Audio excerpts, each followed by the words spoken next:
This be the economy. I was having a good evening. Baba GYASO Jumedi were live on 101.7 FM. So and AFIA live on so and page. Facebook 101.7 and I will call YouTube so despite media now 101.7 FM YouTube you all live and colored. Your friend me Vim lady AFIA POKUAA and you may your bar back because there are matters in Ghana that ought to be told and yen yabekano as it is of sesiano ya kan bebre a kira ban sa ban wo yen Ghana for ne employee Ghana for ne ye adwumawurafo aban wo na wo ye weka ya for adwumamu a ye twa oka ne ye mpese obegigi ska won chenti ene ya hyeda ase ye ma obi bia ye be ma adan a obetirem Jubilee House ya ma baabi a ministers ne ade nyina betena baabi aduane o mbedi ka o mbeda mattress o mbeda so chese bibia ye de ama mu wiesu na mu kofi a ye be ma mu gracia so e de api so e de ama Article 71 office holders na ye bo mu din wo Ghana 1992 constitution article 71 for no wo mu ye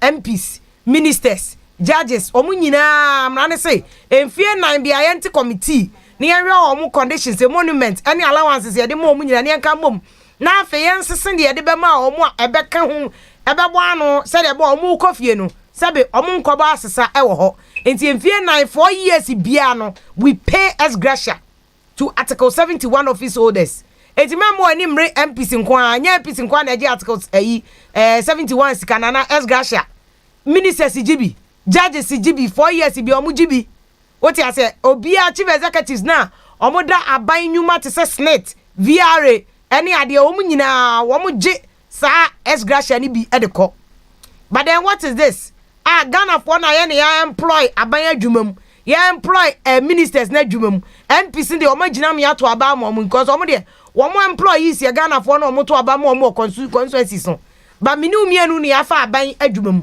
na Ghana for na say ye bre wo ground me say wo ko ground pa Allah aye she boys aye wad o ma bre enti na me frɛ ye rasame oku se same oku wan yo boys abre cause same oku de nka wo nickname no boys abre enti boys na wo krom no usu se chale ne man ko ye girls so sisi chale age gon ground enye kra na de ma age gon kra mo ya unim te covid ne bae no companies bebre lay off workers bebre omu lay off workers enti banking crisis no kra na ebi mu ofie ana yi galamse ne bae ya sa man nkofo ekofie ena afeso covid so nkofo kofie teacher say triple asoshe triple na nkofo aso ayehye ground nyo massa ground nye enu ti na ya me won wa pa ma parliament ne aban any committee say wo parliament sabre ya Ghana fo su ayaye word say come there sabre na mba be announcement a che say mati committee na say the committee ni kwa the constitutional committee ya na committee na recommend say yentua first lady any second lady se ka na unim say from president Kufuor time first lady so matwa mu ko nyina ye twa o muka nti a convention is not backed by any law but president Kufuor na tena hodi no se there be first lady for no ma ba no obi wono bia na ne kura be wagya no ana bia oto kane no first lady no active afa ne kuru be fi power no so nya active nti entu o muka say committee no aye person aye backed by law say first lady oti akonwa so na wo ye adwuma second lady nko mu nyina mo offices no enye elected office yanto aba o Ghana hanom da enyi first lady na America any Europe na ekosua ayi democracy ni free hono omo hanom yanto aba ma ayi first lady any yanto aba ma second lady what you say ba some of them omo offices no work mandated budget ye de ko ho unfortunately Ghana constitution no first lady office second lady office ye enye constitutional office or constitution ni muntino ye ntumi ntwe sika bi amfa nko but say committee ni recommend say ye ntwe sika ni amfa nko na say sabre pa na ban pa minim ya akojo ponkroma wo na utu aban fo so mbeye sa announcement we ana mo parliament no na committee na mo se mo de asem we beto abonti e ka mo ntwan bo so mi nsia mpontam ya akobro nya ni mu na ma ye sa announcement we enye sabre you even make government unpopular because they say me ka bibia say Ghana for so ye she papa on ground enko ye o chale enko ye bebre so my disappointed o man penny excellency na na adodan Kufuor adum because omo we de enti omo man 1 million vote mu a na nya easy Omo man 1 million votes. Ana bebre su chem se na president Kufuor na gasa so se nyo no a. Kofo na wona ban mu na no so onya kokuro no pam wo mo no so. On pam wo mo no so no mama na slow. Because parliament pass o dwene aban ho a. This is not the time aba be kase committee say ye metua first lady any second lady ka. Na we the ade beto aduane kra yenya. Makola shima makola fo kra pedwetire mo de akokwa so. Say bibia is slow. Usu kotua first lady any second lady ka. At this time, meanwhile at this same time, parliament say one must approve sika ye de koto ka ama MPs. Masa muti ha no obi dia anibra kwhwe MP bi so. Wo dia ba Macron so no. Muti ha no obi dia anibra kwhwe MP bi asomo. Obi dia anibra be hwe MP bi asom. Na nya MP ne for because say MP no nya ne pe e na odi gi say sika no. Mo ana muti na parliament.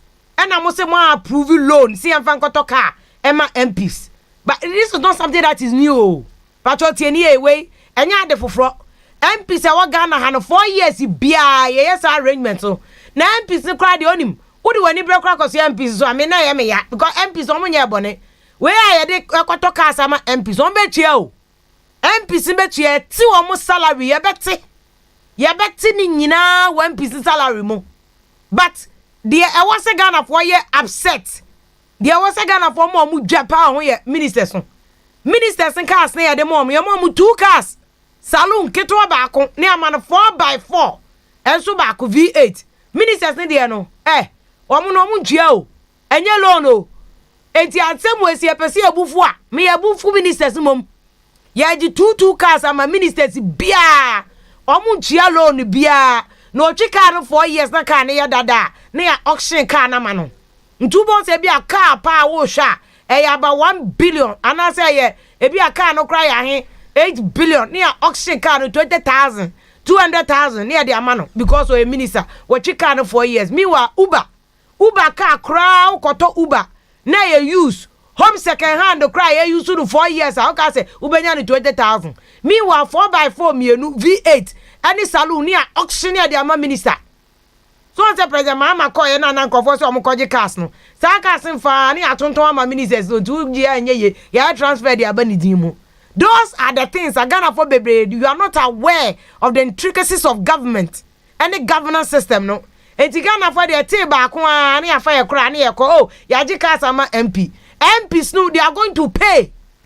The people that we are supposed to be angry at ministers na omo koji 2 VAT baako saloon baako omuntua MPs no will pay yet from salary mu it will go back to government and the MPs can anya free o anya free nemom ministers dey free ye wi abe auction car na san ama no no akotwi ye wi a minister no amu ya ma no ayi kra dada ya ma no ayi bungalow a odem ministers no ye mo mu dan dem me se wo de da ko me de sa research na doctor Anamzoya ne Professor Jampo mu ye ne beba. The cost of Article 71 office holders to the taxpayer.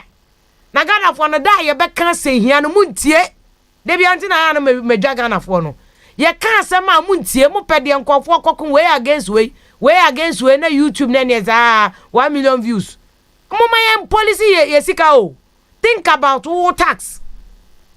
Jane what tax so me say Article 71 no constitution article bi wom. Ye fa no Article 71.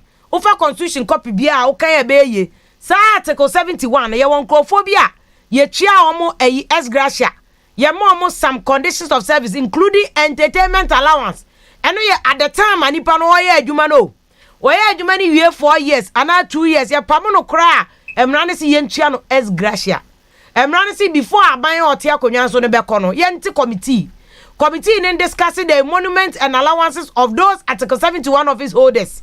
Omu discuss we are omu for recommendation bra. Omu we are farmer committee no na first lady for na semna be pm no. Committee na ye adwuma at the end of nana the first term no. Omu we omu report omu come aban ne say ye ntwia sika. Emma first lady any second lady. Omu beba da achi nyina ya ye mra na to nti omu ba bia ye tituma say ye betwa sika no ama omu nemum. Womunyanji to ma refer to committee. MPs need ya no so wama approve ya no kra mo approve am de akoma committee. But committee na ya a monument committee need ye. Womo ma ji atum say we no mo de be ya adwuma.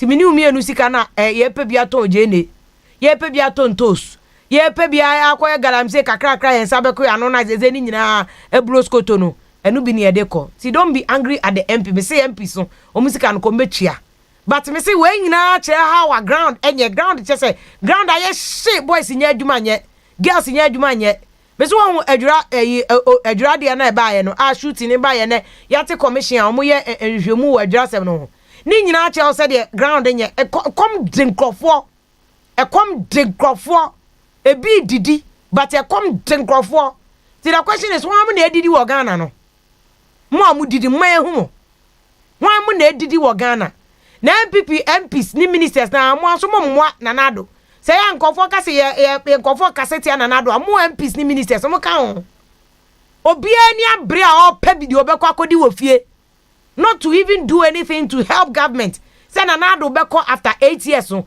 yenye bibia na nado be gini din because free SHS kra na nado de be gini din kra na paske ya me ba otifie obeko September aye double track eka mu boa nanado so execute no gini din nanado yenye udeni uye bue wate nanado yenye udeni uye brute na ka de abeju udin we the boys say ground nye me nam ground we bia me nam bia nye ti na me so afre sami ewuku se sami eku na wa hini o boys nyina adamfo boys abre o boys abre na abra hu se boys abre na ana ekoye ma nti sami eku me hu action na de me ya ne se NDC for ye demonstration ya wo de we you call YouTube about see video soon ho sa NDC demonstration no mo ko no justice demonstration co demonstration very good move opposition there was some government pressure opposition there was juma no ni some government fan who di one day there was some money pressure ti da na asase na me asase MPP buy nyam ka che NDC say mumma ban that is your job as opposition enye sa obedi di atem na ma ye press club ni ye nkofo ni ye nkofo that is no opposition now ma government pressure because nanado our opposition ma pressure na nanado ni pressure dey man from 90s so na Rollins kra no so nanado me say na no UTV na me yi nanado video 1995 na nanado just a young man who afraid you to man no di koja boni kom na BBC for ne kasa na nanado se hwe Ghana no anye na nti se de BBC 40 land na omunnim na Rollins be di structure man no so ma fa ne kira Ghana nye nti obu ko demonstration kumi preko at that time the reason for demonstration was because near the VAT e cost 17.5 Rollins they introduce VAT also they cost 17.5 na do say never ya hu chire come there you can never increase VAT ya na ye born say man na do say mo he was protecting the cause of the poor yeah na the law for nanado how they free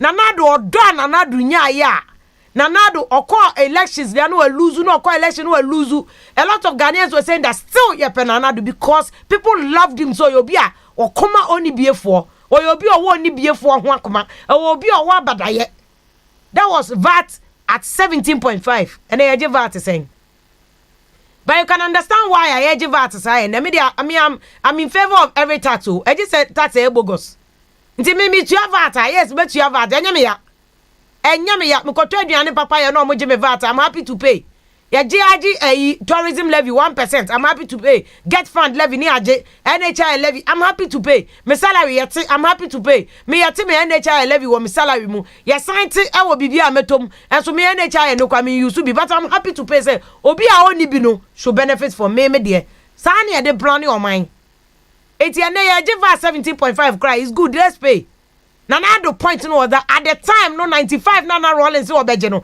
na economy ni nia hode for that kind of and I still support nanado till today asem o kind I still support say at that time no na economy ni to me enye accommodate 17.5 say see I wo je 17.5 VAT is understandable what say see economy na emu obie etiate wom enti ayesa obeje but then the point is that how is it that nanado no odwene manfo ho nanado no a human right lawyer nanado ano kasama o manfo ni biefo no na ban ye tua judgment debt akese na ekom de Ghana fo na Ghana fo su na nanado ase untie ayadan nanado what has changed na kababusa question no have you been tamed cause nanado enim no power from 95 96 there kaba now has must roll kananado a chin crofo tumamo wa jailing udisika pamo e dey ase nanado aye do bisa no eti nana do something before you die nana do something before you die na kro munye e come drink crop for ground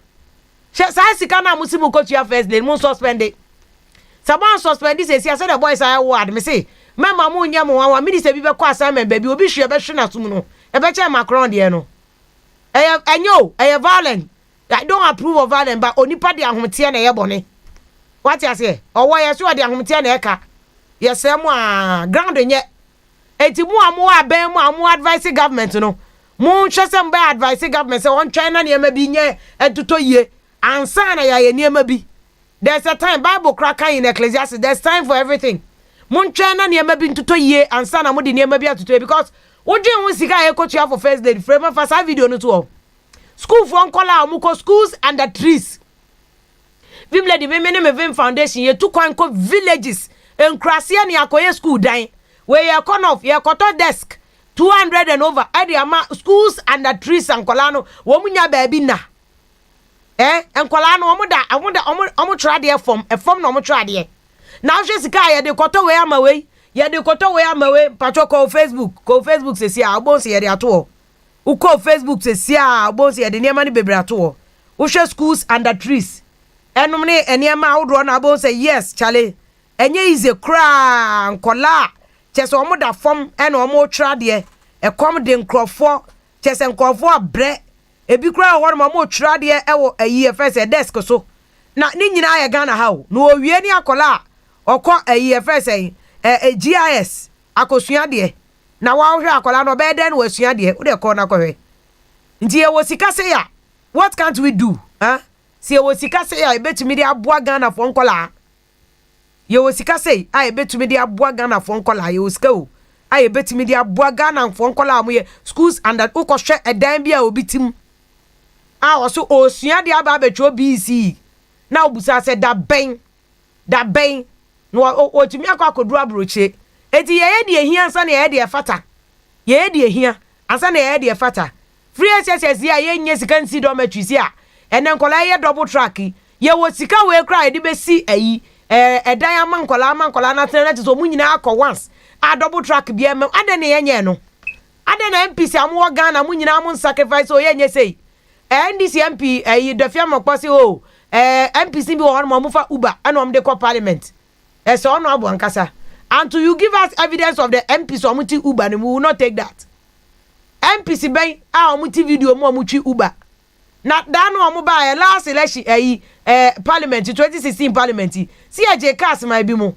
2012 parliament EGYASO mo bi mti ade na MP wo fa Uber ne ka na say am de mo yanya ka ne ma no ne kan che si nyina ye num su atwen ope nti ye ntwen economy ye nyina nim se covid aba ye ho kire yen economy ni ye yi a ne ye nyina so ya approve loan ni de amamo say see ya the timing is wrong say ye free SHS now nkola bi because of lack of accommodation ti wo mo ye double track now say enkoto kasema MPs na say enkoto kasema ministers we say enkoto first lady ka na first lady no kwa ka choso peka first lady Rebecca Kuvado minim no wono no ho je wotene ba bi odwe ne ho waka choso peka wo maka so omupe eyi salary age enye sa dia mmen to abanso ma first lady so ene obi send message bi ba na o ka senti ye say Dr. Baumia be president na Dr. Baumia ye kremoni o decide so be ware nine because in kremosumo allow no say Dr. Baumia e be fa eyi ema e be ware nine 4 wives okoware 4 na je say all the ladies say first ladies na ebetu omuka na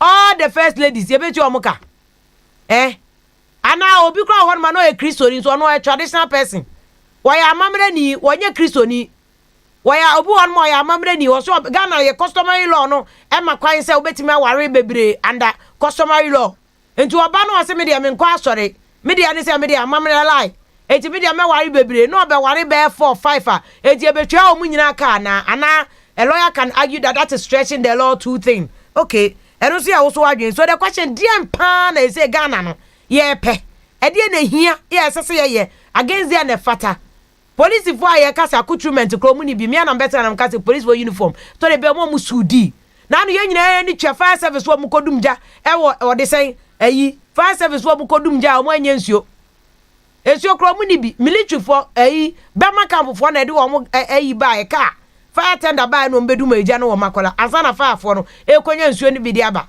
We need the niema be broad my they are very crucial issue e jintempe sese ye eti muyenya de hia ansa na ye de fata na lawyer ba akoko esensi e be ya some of these things now omo ka no enke ye hwe MPs no more parliament no more approve no ne yankwohwe ne constituency yankwohwe say school onkola e wo ho no omo te air condition classrooms ana edu MP na kwatena parliament no approve say entua first lady sika eni ade anani nyina na ye de ya ba say show school for show village kwan show krom kwan wo approve say enye say nti ade ne entumi first sika no koye no ebusafo we GYASO live on okay 101.7 FM I just say say issue when a trend pa ne we soldier for the omuma evidence before the jura commission omu chirem say so hu say soldier ni bia koto no otutu a enye bo apaye enye say soldier ni na hyeda enye say opese okumobi na yen ti military ase and no there I think I accept the explanation of the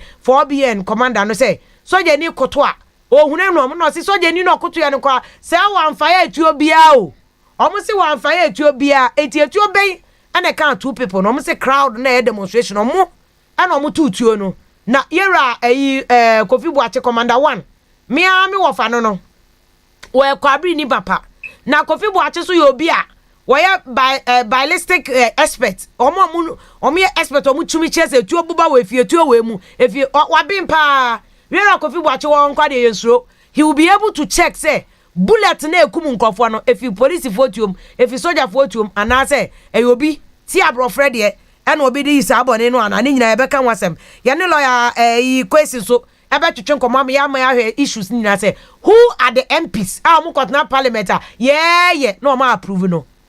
It is time for the MPs to account to us. Me the MPs for the me MPs omo ye adwuma o parliament nko ho me I was a parliamentary reporter so I know omo ye adwuma pa me omo a me mini omo pa ye ministers no any full soldiers party for na to de be ebunum to be consider ministers office to omo ma ministers in adwuma o minister to the whole day or the be 5 hours party full soldiers we ba 100 Ghana 50 Ghana 100 Ghana wa omo a full soldiers for nya social media o medi watem enti de bia ministers nso e wo sa wo hwe omo na omo kakra so they don't even get the time to execute government functions and until they do omo kotena ho no but a security matter na ka ho asem say still I just say are we safe ye ba san kan MPs ka no any first ladies no asema ye de lawyer for be twetwe nkomo say sika no ye nya bia ye fanya de unibza na nsia judgment that e nya $170 million nkwa o 170 ni ye kotua no to be am say politicians and form because nya obi ama mi sika na edi kotua me no mienu Ghana for na ye nya sika ni bi edi besi sa 170 million unim dormitory se beti mesi for free SHS so 170 million no a eye friend say PPP independent power producers omu contract ya ekotwa amuyi sa judgment debt ya koje wo London no ehun sika no ye betimi de see dormitories be de oho wa free SHS nkola ni nyina benya ba bi omu beda eso ye de kotwa judgment debt ni pakro no ma ye bo ka no ye nya hwe yo ye de kotwa judgment debt akoso saa wo yo media anyone anwan itira me ka say NDC for ye demonstration ya de it's not as if say NDC mo be my heaven. It's not as if say NDC the MPP for ye hu so ya catch MPP for say enkoye ground nya come there but mo ya MPP for penny for na mo to stro mu didi you are eating you are enjoying mo ye kase mo yare amuko hospital wa broche ye de enkoche ma general hospital ni enkowu ye kwa shama hospital ni enkowu mu didi ni ye bre but we are also telling NDC say enya say mo ye heaven mo ya righteous na mba ebibi papa NDC mo na mo pa 2016 2012 ye hu mo dia mo be ye bia ma ye dada we know you people we need a third force not NDC I'm telling you we need a third force not NDC cannot face Ghana MPP there o marry we need a third force not NDC not MPP di we munja NDC no munja demonstration the opposition also ya no mo ye no mo push government na mo ma government squeezing the boss squeezing no but enye say NDC mo market time abedi power enye say amuso mo ba 2024 to 2028 na mo nim na de e koso mu ye bi o de e koso mu ye bi ma ya mo demonstration be na nopa ewia ene anajo mo demonstration be na nopa ewia ene anajo mo hwe cause e come what town nye eti ane ya beka security ni other matters no President Kufuor we so committee journalist yi ochira na President Kufuor committee journalist be no committee o me ameti akra minim na me kra minim kra mo fra me amenko me makadada President Kufuor sa ni media encounter and I've said it amenko. The last 2 times I went to the media encounter said you conducting media encounter na kaza me see President Kufuor media me enko atamus media encounter o ma frame kwa me enko ma media encounter man ko ofra me kwa nka me enko but Standogbe on frame because Standogbe he knows my position on some of these media ye kuku questions there the man crofo no be abeja Mr. President I like your shirt Mr. President happy new year to you Mr. President oh boy juma pa that kind of media encounter me enko eti me I don't mind say this yo MPP muye bogus media encounter me I won't come into a media encounter me enko deep ma say kojo pon mo no anim say me ma into on frame me madam fo me amini papa deputy minister of information Fatima Abubakar say one of the people I like me tene so anama so Fatima boy juma that lady is smart but Fatima ka say him so frame me ma I won't come enti mo am fa mo media encounter se mo ho mo noa na mo che ene be ye amfa governance ground enye o nti question be na me mabusa ground enye ena question bebusa me nya follow up question na ye kuku question the ma journalist din bi no ma ba no ma bebusa good questions me yeah ma media we won't go me say me nko me aminua manase azuri abugoro so nko nti yeah rebel journalist me say me rebel journalist me ka ho rebel journalist will not go me say atamils we didn't go na Kufuor de akra manko me obi aye nko mo ba first one na mo ye na ye proper media encounter will go say President Kufuor do ba first to me ye koye ni nyina ye ko na echire de mo ye nde ye ma ndi ye so ye kira mu sha media ya mamuti nkwa wa mo kwa mu so mo kwa munum ti mu ya munum si onka ho ye ma. Soldiers fired back when protested fired at them. Central commander and okase soldiers so One fire a branco for fire or more to a damn friend lawyer question. There no lawyer question to Juncomo. No casualty from the soldiers, or Mancumo be a sank for one and a mututu. No, that investigation is also ongoing. I called for police enforcement here. A year first, a draft police commander. I'll say at the end of Bruno, so demonstration to a friend for police reinforcement and a police for a by DSP for the Paramount. And no, and we miscalculated the handling of a draft protesters. Deputy Regional Police Commander, or so this is the first time I've seen somebody admitting. Deputy Police Commander Nyankopon Shawaya there. Yera DCOP David Ajim was it they miscalculated it. They miscalculated Nyankopon Shaw Africa. And 10 he said Bibi Koso and people admit it or own up say oh wait there I had shy. Ukasa had shy pay so your enemy. They said they make me elections yes me MPP. Afa me so say niam ankoye na me MPP an come say niam ankoye. In any case we MPP we NDC one ban ban niam ankoye you must be bold and say it. And you one ban so you must be bold because one ban you one ban with tax and you di trianeka with tax. Se me tax but yet me salary simple near the call. Na abaya sama ba se ma menka na me dey me tax on. Ye tax frame on tax adib tia on tax. Unim Petro Adib Bashi and San Oba. As well, Juma Adib be a castle becker, nobody is paying him. He's coming to help us to do the discussion. Meanwhile, it's not a state official. As Gasha, your committee CNJ, one can until we assemble Gani, a castle Obiso Kamanutum, Obiso useless journalists. Who useless journalists are hey, bra, Boko dear, and another cabbage at Cabri, maybe I'm going to Wusiama, Cabbaging Chiapao. She.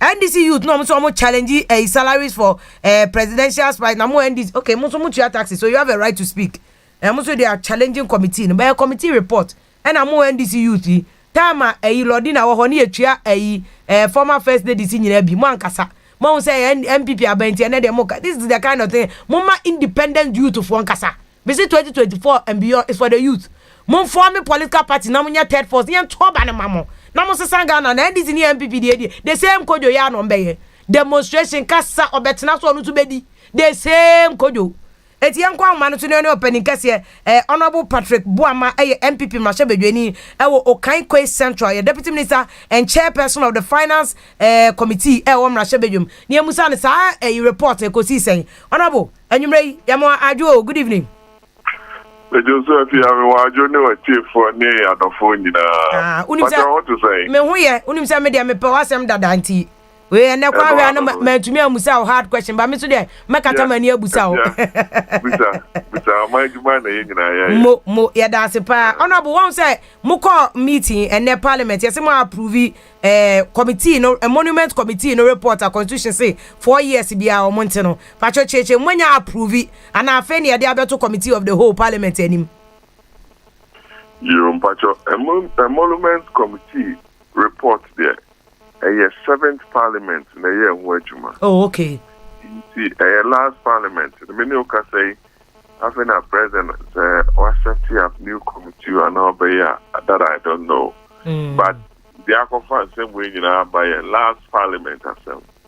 Oh, okay. A 7th parliament. This year your 8th parliament. Enti ama momo enti mpacho 7th parliament omu wie ho adwuma nyina ye approve ana because I don't remember say omoka so ma wie adwuma no committee of the whole and approve facility so committee reports we did this committee na approve okay enti ene ye famra MPs ka no ho asem na me chechem se mokra de sa loan mu betua ministers de na omuntua cheche mu ano so enwo approve na aba no nya approve na MPs ne loan na mokwaje for cars no you will fear me that with your energy ne ahokika the church and same way or you dispassionate about near my cost or my move I mean show near tiane say you were 3 arms of government and institutions me and sa constitution am to me dibu mine in a lot of ways bakoye judicial service my Lord Chief Justice Dano the council, the executive president, Nana Akufo-Addo Edano, the Tosumi and Sa, the Parliament, Speaker Alban Bagbin Edano. Now Ghana send you on the war 275 members of Parliament. AFIA 9 be a proper Yima Shebeja for over here now. Whole Parliament 275. Yeah, become maybe another 100 and now 110. Now it a whole new set asamba bekayan ho enti afie every parliament has its life and I said sibia ye niema bia no different from the previous parliament because obi beka say 8 parliaments and a few or 7 parliaments unless we want to depart from some of the things we cannot in ana aban ayen adwin say MPs may your calculations say may talk 275 cars. Now mama musalun car to say the EMA ministers the judges no. Now ye tuamu insurance mamu. Near mamu fuel near there. A people or mining cabibrebe into compromise by na a bit media or minor ekaso. Into since the inception of Parliament, me sure say ebe enim kakra. Abaye say okay. Mema mo loan na matitie free market yemu. If you amino ka say after na report on loan agreement between Ministry of Finance and the National Investment Bank about Parliament. I refer my committee finance committee. Okay. Yeah, I refer my say top vehicles, 275 members of Parliament. Any members of the Council of State. I heard you mean to be a fair point. Now, if you have me beside say, you talk as my president, vice president, any ministers of state, deputy ministers of state, Eya Omojuma, 4-wheel, almost saloon car the year. Ye bima judicial service, judges, justices of the court, my lords. Almost 4 wheels, saw saloon cars on the edge. The 2 members of Parliament, yes, so you better say, I bet you market young. over the 4-year period. Mom number say insure mo car. Petrol mo betono. I will say you have to be kakra to market so. Na mama feeling mo petrol e dey amojuma. Yen car here because you a very easy target. Yen you to your swaba. You be able to become your petrol 7. And you dey low yaba. Amount for see omuntiase. Adena every 4 years. Yema MP's loan more motor car. And I may say, Mama say, okay, and yeah, reject loan no. Now yen talk cars, NC Parliament. So, go constituency for ye Juma. Yes, a car when they are signing ama Okagwe Central. No, I bet you suffer. Near top petrol room. Now I insure. Now what you can work on you with Juma, but no other parking. Now your mouse Saluna. I know the other way Juma one can so go a crash or Boko was the below Kumasia. Yeah, prefer will be a bit video Cocoa Conin and Mukrasi because your representatives in the ACBL see a come back. Me a call reported by a constituent. Into say, some options we know for Ghana for. OBRC or GYA tax, MP's GYA tax, 77, AFIA GYA tax, AFIA GYA tax. But Constitution no na yedibu minor, and ama 77. Nyankopon ayamadum, enam additional work and central na medium enim. Inti o say o minor buana mitimi sum nipa niye na ama 7. Obi ankoju drive wo baby. So yen hwe no so ye inti ye the agreement be ban no akọ discount baby because o minor hwe no so ye. Okay. Edi honorable me person o yes clarification we mam say MPs ne dey na medical mpo aka e wo me ntwo nim say MPs ne dey na ye dey loan ni mam no mu betua mo anso na mo ye maintenance o car no ho mo na mo beto petrol but council of say mbacho betimi mam council of state members o me yes say Council of State president appointed one for each region. That's 16 long. Now constitutional my whole requires to my elections. President appointed a certain number. I think about 10 or 11. Okay. There are elections for 16 regions. No? Okay. The appointments, the former IGP, former Chief Justice, former CDS, there are certain category of persons. Okay. Containing me check na who number no but council of state members ne cars ne yeto judges ne cars ne de mama mo ni nyina ye free ministers ne cars ye de mama so mo ntua enti se mo de na ye tete taxes fi mu salary mo no mebo a sa pepe if you am no can say ana mo so petrol any maintenance nyina so aban na e fa ho ka mebo a sa pepe enti if you abusa ho say me MP obia bebusa me ne kwan ni so the school dying, the hospital. I'm for sorry, I said about fear you between Como, how near. Yes, I think your mom fantastic. 7 car or the back the constituency. I dear Koya Juma, I call boy in part again. You're born a Busia, I'm for CM and Tiasia. And I saw not a bunipa the Briabem. Sir. And mom for or don't any Juman to say, I'm for looking down on responsibility and their mom. Every car or the year Juma soon nipa. And also so you become once a month nipa tema. You know me say, I'm not trying to know if you are mining talker and see or we are Juma do you and fear and packet. So what man say? Okay. And only why didn't you out there but say thank you better car sama MPs no.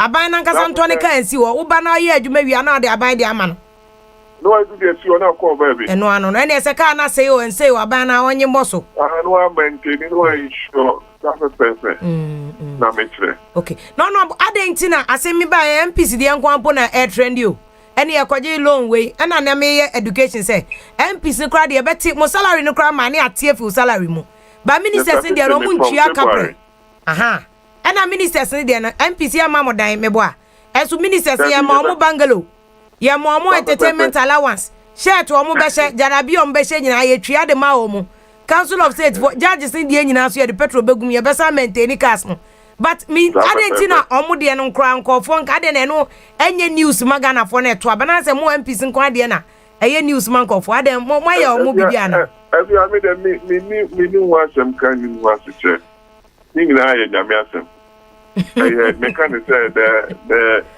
the hazards of the job yeah na my be in amation but honorable what is so say nkofo ka say ground nya omo say comedy omo ground aye din na perhaps e bia no ne time enu ntina e man crofo tea loan omo kroma musem whether MPC betua back ana omo ntua eno nso na comedy na mo de kwaje me buy me producer back no onim ti about me bufu afukra e se e kwaje scammer e ye friends MPs na so omo betua o ministers no omo ntua eti that kind of education no kra ni ho the person o if you are they very very dispassionate. The person one day over parliament, remember on the payslip, but more the energy minister payslip, the judge payslip, the compare, the chief executive, ABA Cocoa board. Oh, honorable, me man kasanche, me nim chief executive of Ghana, VRO, Senate, you, dear, you pay bro 1 billion. No. Any 1 billion po. The last time I checked one of them, their salary it was 980,000, which is 9.8 billion. Sikada denim. 980,000.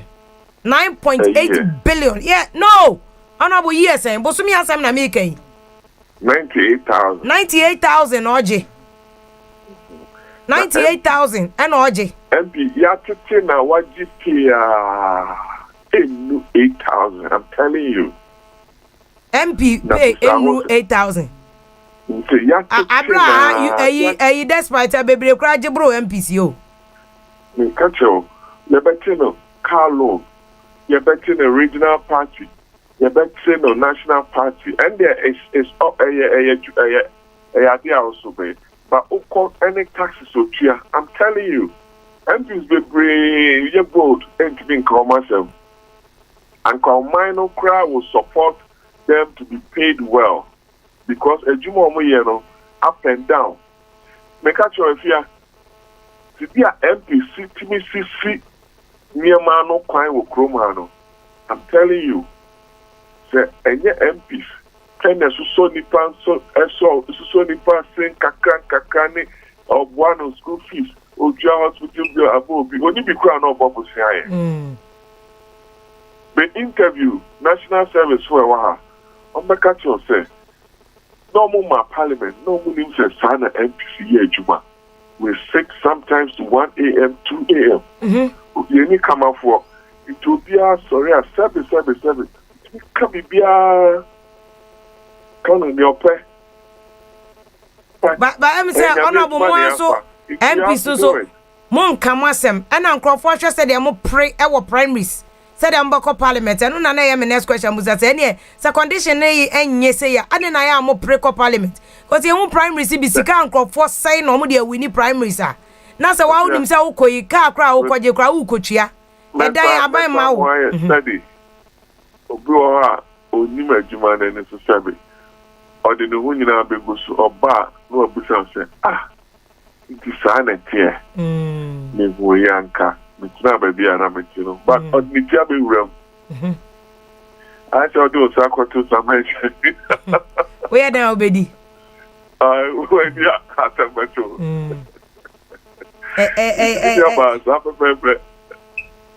a something, but I don't know, said the alternative, which is one of the suggestions I would man is any and talk anymore. Nani Obana, ye MP, near the amount about we are well better petrol, while by maintenance. And ya uye na wan wini bioma abanje woka na franco but I know so say a can be cosro a can be cos more than bosie ya mokoboy and ya sir don't you know be who ye cost benefit analysis na near the actual amount for me but no abonim ade unyini se monso as MP so momo am over the years say mo come about one person as I said bosha kesi aya mo kwhye no you haven't explained the juma amoye in parliament to monko for papa to omu nyina ni so ye oba ye nim so onni hwe ba ko parliament e wo so da V8 you see o maso sao obo ha Ɔsi o gya wasɛm. Tell me. Enya nka ukoye. Iti na waka wano atu na wetin be na come baby. Any ebeyeding na branch bi message was on say UK Prime Minister Boris Johnson kra otwi bicycle e no de kwa adwuma. Wow. AFIA. Oh, UK transportation system. Any Ghana transportation system at the same. Omo de say omo de ya broche yi.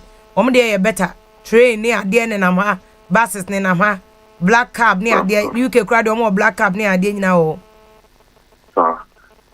Sir, Anna, we are Prime Minister. Party number 10. Bicycle or the coin. If you are on a private flat, be another baby. You will bicycle ways near there to be right there, uninterrupted. And then he'll cut off for cars they prepare kukum by Manchester. One small MP, free, burger, Abedunkan, was your own for bicycle and our motor, and encouragement, service. Is that how we want to treat our members of parliament? Okay. And also what point what point about now just before I correct us 7th parliament the first ladies ni sika no de bom de o ma wie nti you complaining class ask can they have to pay them. So parliament approve committee the report there you have to pay ex gratia ni ade wo mu nyina for judges ni ade ni nyina mebo a. Every term of the president or setting aside Emoluments Committee. So if it's in the wisdom of the 8th Parliament, he said, new committee ever set up recommendation every year free man. Why not? But memoir and to does the reporter or the man, the late Jacob Lamte. Why? The first one now former president, you know, dear. Almost almost that year from Nana to the time, big time.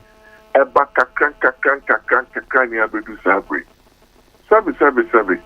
Minyi ni sa Mrs. Akufo-Addo ana Mrs. Baumia. Yakasi yitwa sadi ema ombeka so mo nsumu mano. They'll continue to serve the country. Okay. Enti eya yenhwe nia omode bro mano.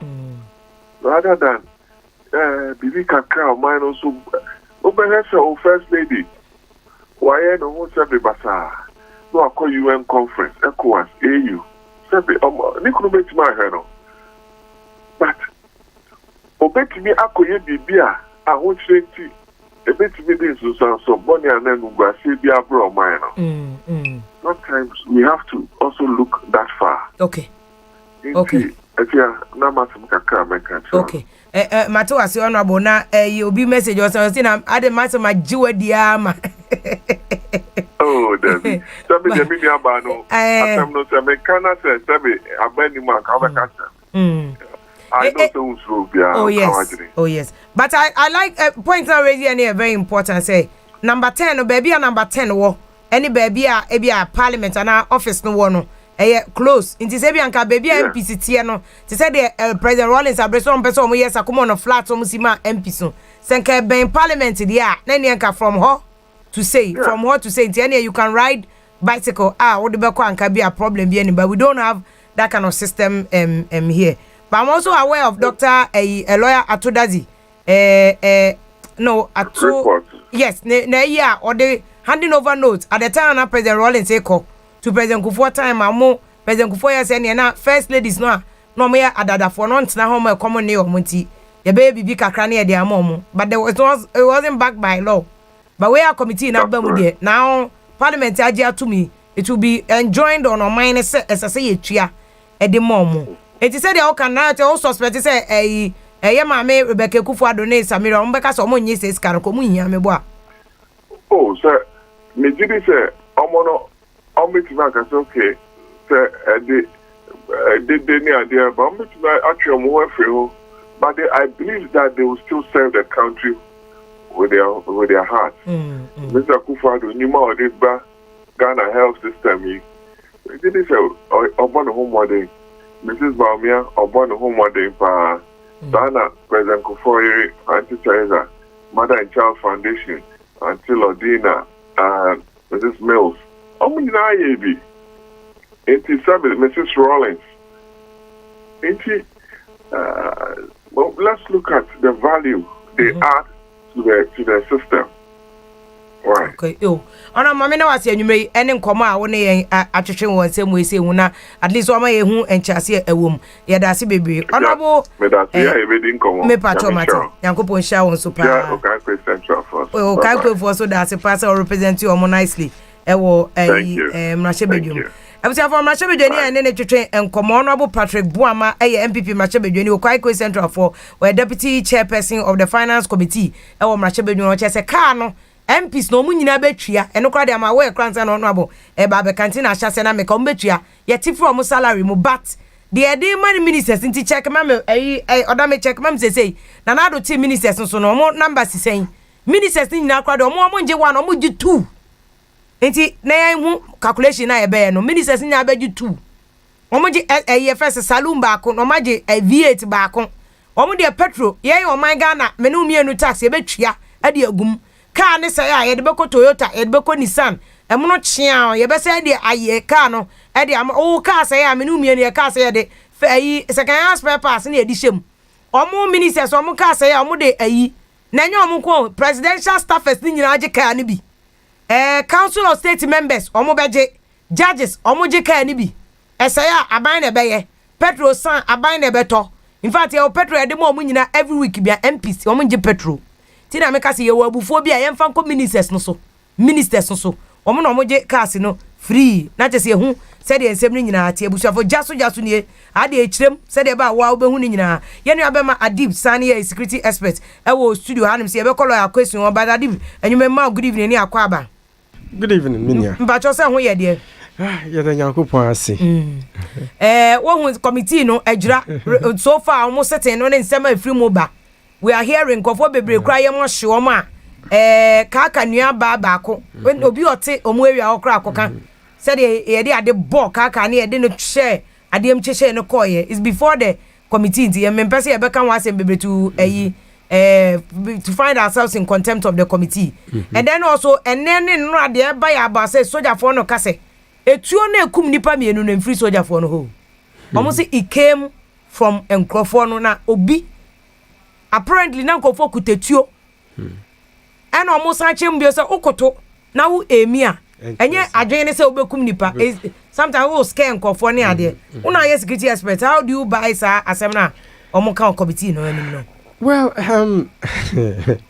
the edika mamencha motifo mamencha mo production team mu ya de pa for Mother Ghana na discrepancies, any inconsistencies does too much. So at the point, I got confused and I didn't know what to really the air and any intro. I mean, it was difficult to dichotomize. That notwithstanding, a soldier for almost say,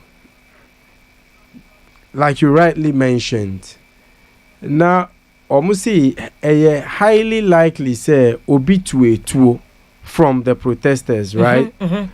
But police no omo bisano did anyone fire from the protesters who see they be but omo achinipa mienu with 2 pump action guns not judge no or see no did they fire or see they be but Omo Ajumi said they had the intention of firing. But when you are in criminology, you are there for ballistic tests. Obi to sa bullet no. Ube to me use bullet no bullet case no to trace. Baby, bullet different. Exactly, because there were different types of rifles. There were G3. M16, AR-15, and a bit more different caliber. So even OB2 pistol bullet, different from OB2 AK. Yeah, and then okay. Soldier for no case media for no crano. Any misleading for because if it sound, no. Minia, member hono. In fact, and then the Oma blame me Obia except Omo. They blamed me. I sure say Anka Omuya. They would have blamed the weather. Because some they were right, you know, By all means, sure because Nigeria right, some of Kakransi emphasizing Chelsea soldier for now. My evidence. See May. Man can say by force as a protesters in the tutu. No May. Bia. Most likely say. Crofon mum and a tutu and a soldier for. Okay. Maybe my main educate tea for. Okay. Almost see pump action. You know, pump action and use bullets. Pump action and use cartridges. And some cartridges, no, you have pellets within cartridges. Red Cassiano cartridge and the red Cassiano cartridge. Red Cassiano. And you have pellets to say ball rings. Ball rings. So, Utwa, depending on the type of cartridge, you have short ring and a long ring. A bit more travel within a certain distance, disperse, say, like a petting and Pame will be a bonoda. Yes. So, and to me, Mikai, Western Togolanders, no, at the point, OBC, police commander, on more to 216 times. No, no, cartridge, no, ball rings, pellets. Pellets, no. And pellets to mean penetrating the pack. And who pellets wound. Oh, no, but and to mean penetrating. Unless a close range, close range, but considering almost distance, pellet, will be 2 pellets, and to mean penetrating nipa. Okay, a bit more depends on the part of the body. A heated soft tissue, a bit to me inside. Okay, but not necessarily break bones. And to mean, okay. However, a bit more, a bit me a bounce, maybe a call a certain distance, the velocity, a bit reducing. Okay. Fine. Who entry wound? We bet me a case wound way a pellet wound and a bullet wound. And in some cases, so we use exit wound, no, because some bullets be were you were different calibers. You were 9mm pistols, you know, you were 30 caliber, 40 caliber, you 45 caliber, nina. Exit wound, no, and no neighbor to me actual the caliber because he be is so strong that when it's leaving the body, it leaves with a chunk of flesh. Okay, so where even you know, I mean, physical examination, we bet me whether a free pump action and a free rifle. Aside that, you were there for ballistic tests. Okay. I bet me actually a 2 hour use that specific gun where the shot was fired. So when you know, I mean, thankfully our science are able to me approve. So far as I'm concerned, and who videos there was nowhere, no video that showed say na protesters no omukite tuo. But see any ho. Isn't it possible so more soldiers no more ground no? Because any pando some demonstration no. Nti bia video no no ye hu de be na bia na obi kutetuo so ho. I bet me are possible. Maybe obi kita, you know, a concealed gun to say pistol who conceal, you know, it is hard to tell. But minye sure say obi kitetuo. Ye who videos be free. Almost see at the point now protesters no they were charging towards them, right? But who videos no it wasn't so. Almost see police for the situation was, you know, fluid. And now we inviting military. Me sure situation no and yet that fluid. Minia ye war a police for almost serve Darfur, Sudan, Somalia and other hot places are still almost to me ye jumano. Police rapid deployment force. Omni formed police units. Omni are specifically trained to deal with crowd situations. I think that a regional minister, based on unofficial intelligence and without conducting due diligence, then or say or that military to go and military unfortunately almost when they got there, I think there was a sense of the need to show, I mean, bravado, all right, because last resort the use of life ammunition. Unfortunately, the first resort was rather the use of life ammunition. So I think so far, committee inquiry, new issues are culminating every day. Okay. Media any issue whatsoever with the composition of the group of the committee, okay, because we are distinguished persons almost distinguished or more in their various expertise, fields of expertise. Professor Enchidanso Otremi Adia wa Legon. Time me political science first degree. Me second master of science degree be Ghana Armed Forces Command and Staff College. Defense and International Politics Otremi wa honum. I don't doubt his pedigree whatsoever. Even with NDC for they are full of praise for the composition, but the me problem here the process. Okay. Me bomb say I don't want to be a naysayer. Me bomb say findings would not be whitewashed and are thrown into the bin to say GYASO West Wargon. Okay. Me were issues with the fact that a ministerial committee sanctioned by the Interior Ministry, which could be implicated in the EGYASO, to say my bonnie. Then I asked my son conflict of interest.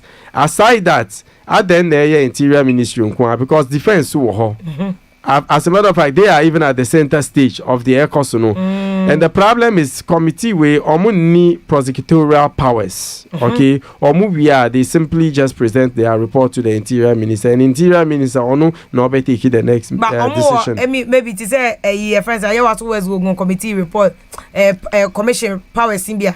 The power to subpoena, order somebody to appear before them. So far as I'm concerned, they be. No. Limited powers. Okay. So, present findings to the Interior Minister. Then, after the next decision lies in his bosom, maybe in consultation with the other executives, maybe presidency. Okay.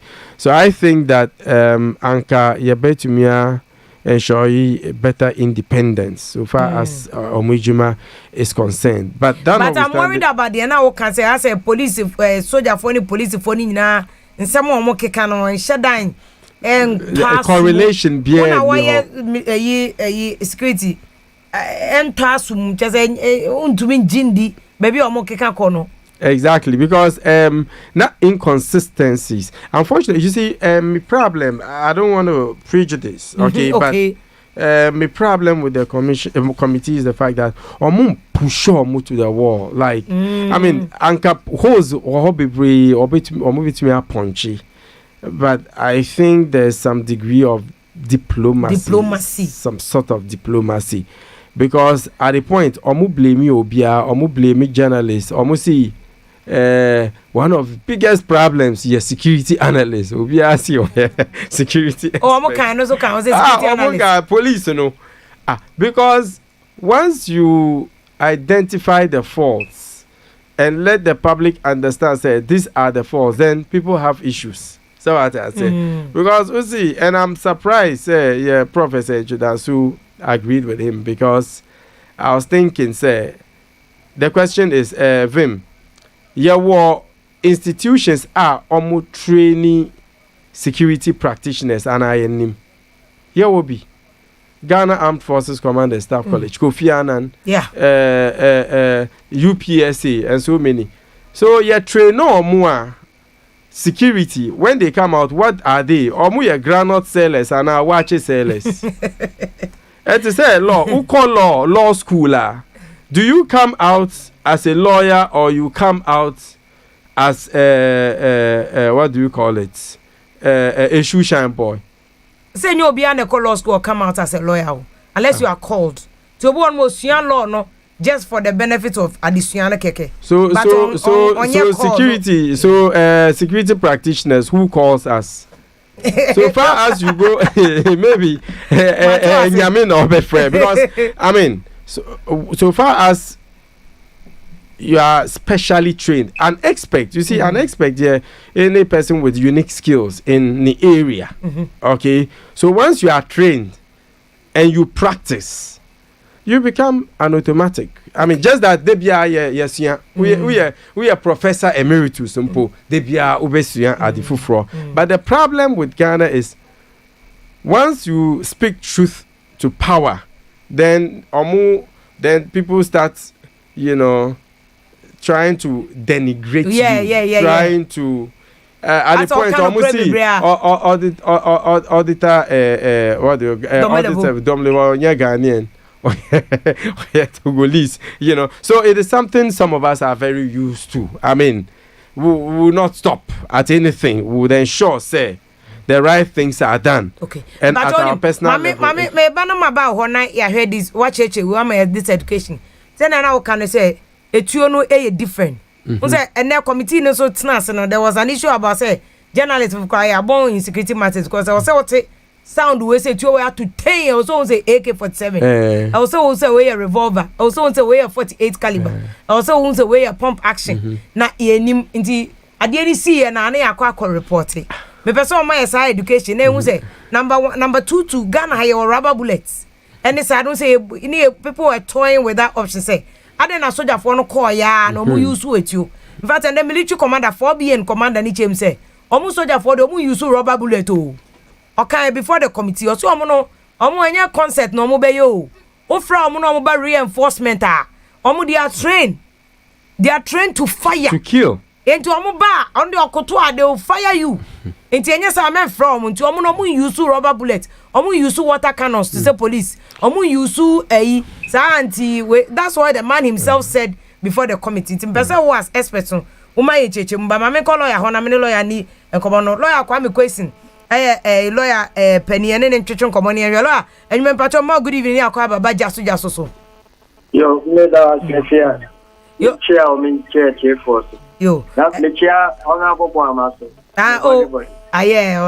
odase na yebusa issue bi about judgment that to send the issues bi about ye kwajebosia e dey atokers ama MPs eno kwa na honorable Patrick Boama cheche mu say enya MPs nko a MPs ne kra de betie fi wo mu salary mu na ye gibi akoma council of state members oda me pe number ne mame ministers so yen fa eno kan on calculate the number of cars ye kwoto de ama ministers obi abeji 2 that's another issue wa cheche mu but na ye hwe say won say we nyina fi judgment debt and anse start yenum judgment debt ni akotua UK ni akotua o de MPP NDC under Professor Mills NDC President Mahama MPP Akufo-Addo o de to ho a judgment debt ye twia wo Ghana ha no council enya asem keto enso yakwa ye MPC anso na bia na o makwa approve some of the contract na ade ye na AFIA judgment debt benyo omomom no mo cancel there but they approve it now you are bringing the suggestion say be ya wo be approve sika bi ti say committee die ya o ma approve si entua first lady ni second lady for kai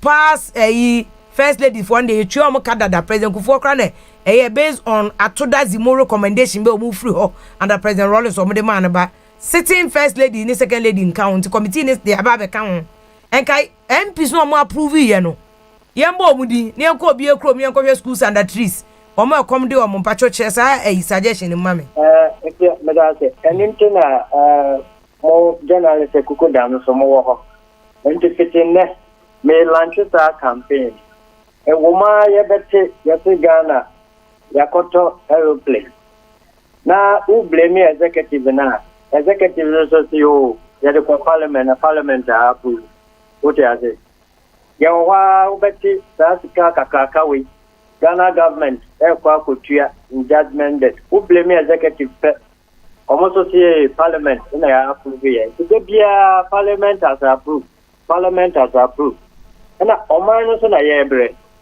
if you win menewo at least your ground your research and social work and activity within the past 2 weeks makoho boy and I may fee Kaswa Road up fast way road ekopie enyinam kumase kwa no so if you road network past I think that say every 4 years leaders no ba no mo be because your executive yes our parliament is work every 4 years or so we benya MP we benya minister ni we ni ade and o man pay for na ni o mo wahin are you getting the point now come back to the fact that constitution e wo no e tika na nya papa and let me just slot in there nana the ye na papa ya ba kai na ya friend de from 1992 up to now, in so many years, when Ghana fear,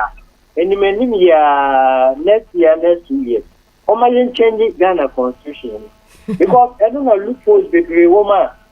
We can't work country, not your constitution, it's a young as Gracia. We can't your constitution, it's a young emolument. Almost you said the same constitution is a making sure that Ghana Kuala Ebenya school papa ako.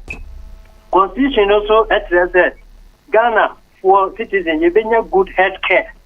Constitution also said all over the country, you know, Yenya Ejuma, na youth no omunya binye. Are you getting the point? And to ompa, yeah, that benefit Nipana yes your nyamramaya. Ono no kwa no apa ko fa ne de no protected constitution. Oh, it is a presidency. Presidency Bobolu for no constitution is na president in any benefit. The minister of constitution is now what of the people outside Accra? The whole system of government in Accra, meaning young fast also in woman. About the finances, the peer general president and finance minister. And this is what you win about what is your obvious. What is that Friday? What or Kimbom business? Nobody will mind you. Oh, and to say, remember, we ECEB, baby. Now, fees of the electricity, water, about area. And the price of Baba to Accra. Now, the finance minister, Chow. So, why can't we make laws and decentralize the entire system? Say they are central region. Operate like the federal system in America and the federal system elsewhere. Yeah, no, you're every region be a music and move and develop the area. Then you have corruption and as if one as to be trapped our country. Two coins, some other, and interestingly, you know, they say men, people, ministers, they travel all over the country. Oh, we back also more you so 4 weeks in a way, and the Brenner Ghanaians they don't feel it. Honorable by or justify in a way. Why MPs and the rest to be given loan to buy with. I don't know Ghanaians explanation of the my good. But Mr. Becker, I don't know one more EGYASO. EGYASO almost recently. We break down. A year, almost 1 billion old Ghana to the plus 100,000 plus. Honorable, council.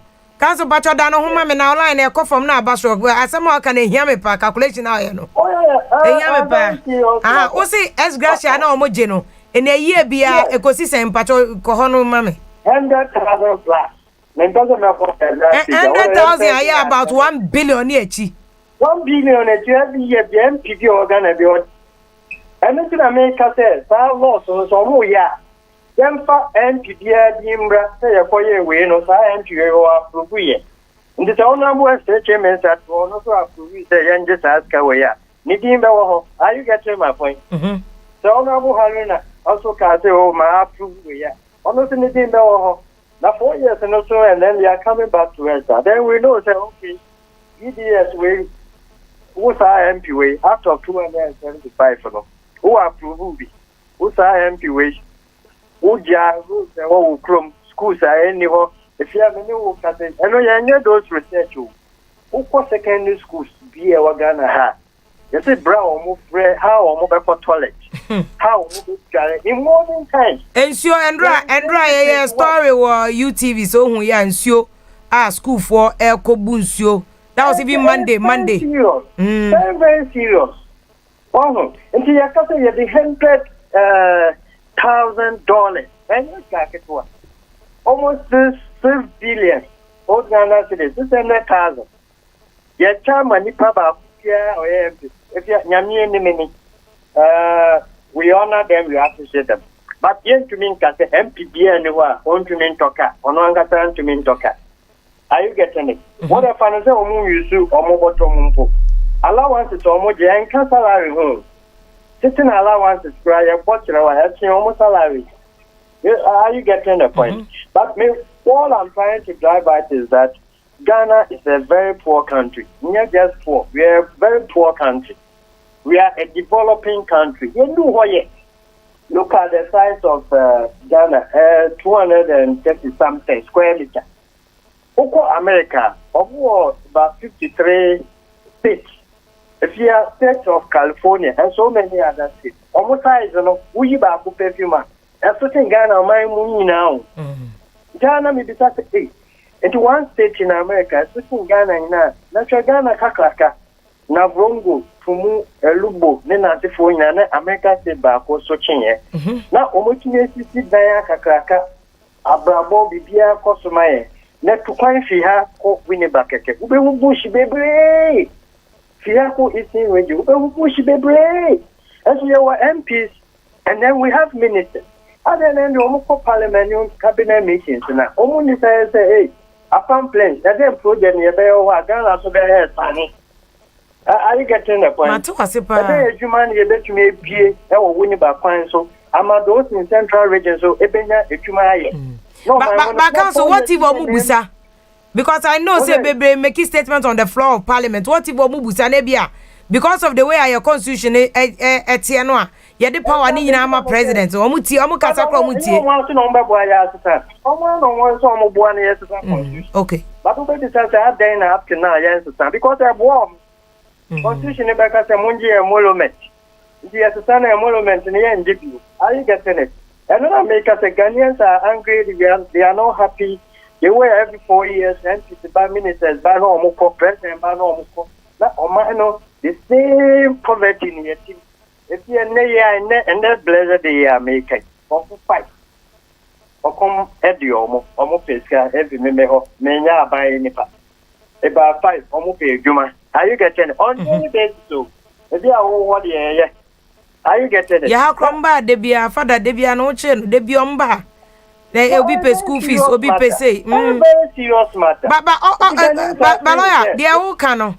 And Tiasia will more, dear, but now honorable so dear Patrick Bowen, so can I say. So, put on you say, you can imagine or no as MP. Said the Omobeban Oka year, 1 month, sign about 20 hours. It's you, I was so called sign by force. Will be what I was so called. And remember, no Cassava Bray, on one or more position or more that way. Before campaign, Omque year crashing after what one. Are you getting it? It's the same way, constitution, we should change it in a way. Say no, you are taking elections in Ghana as workers. Moving forward, elections are you. Are you getting it? And they are no it's against the law.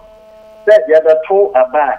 You need posters and a billboard now. If you are no MP will lose to MP will win it, President will lose to President will. Who took a Ghana? Billboards posters. They were all over. This now is geared toward election. And then how can we develop?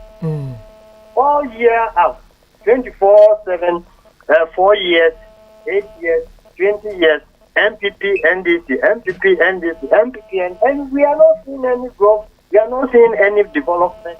And we expect the citizens to keep quiet and be watching us all the time. As only politicians benefit and the country is not developed in any way. POKUAA, or if they think we are lying, POKUAA, all the way to Takoradi. And then they should tell us that within 4 years, within 8 years, within 20 years, from Accra to apart from 1 or 2 roads,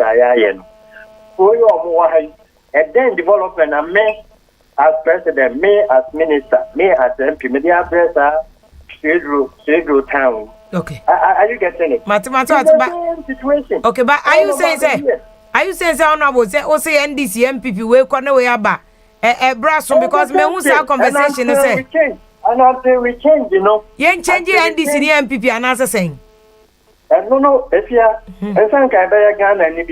but the point is that where is the third force coming from? You get the third force.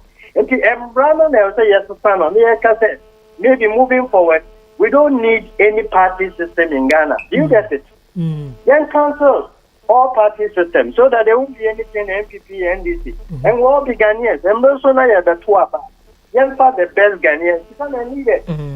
Because the moment you bring in MPP and NDC, it's the same old story, it's the same old stock, and Ghana will forever remain the same. We will never develop this.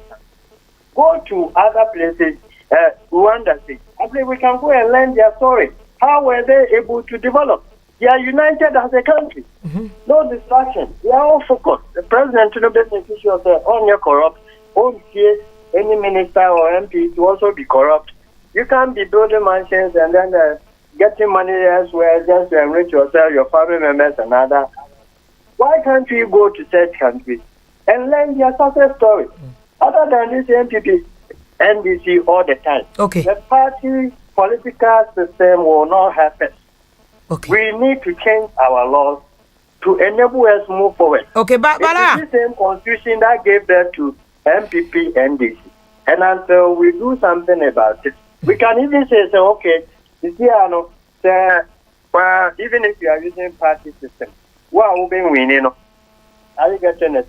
You are handling the executive arm, and what will be losing also? Maybe you are handling both the legislature and then the judiciary. Bala, I wouldn't say I suggestion on the menu, Mada. Say, be NDC better than Konyaso and MPP, Bebano Akaso, or no fair executive, or the parliament command NDC. And I say NDC net so the parliament command MPP. Now, one year that. So we judge, and then we come out with a better solution. Because I was here, and what the country. Okay. Instead of one only political party, the two main political, whether you are in opposition or you are in incumbency, some anyway, everyone has benefited. And until you and I join forces and we do something about it, that's why they will forever remain a poor town. Tema will forever remain a poor town. We won't see any improvement until Jesus comes. And they will keep on traveling outside, going to enjoy. Our health system will be the same. Okay? No changes will come. Our road network will still continue and be falling into potholes all the time.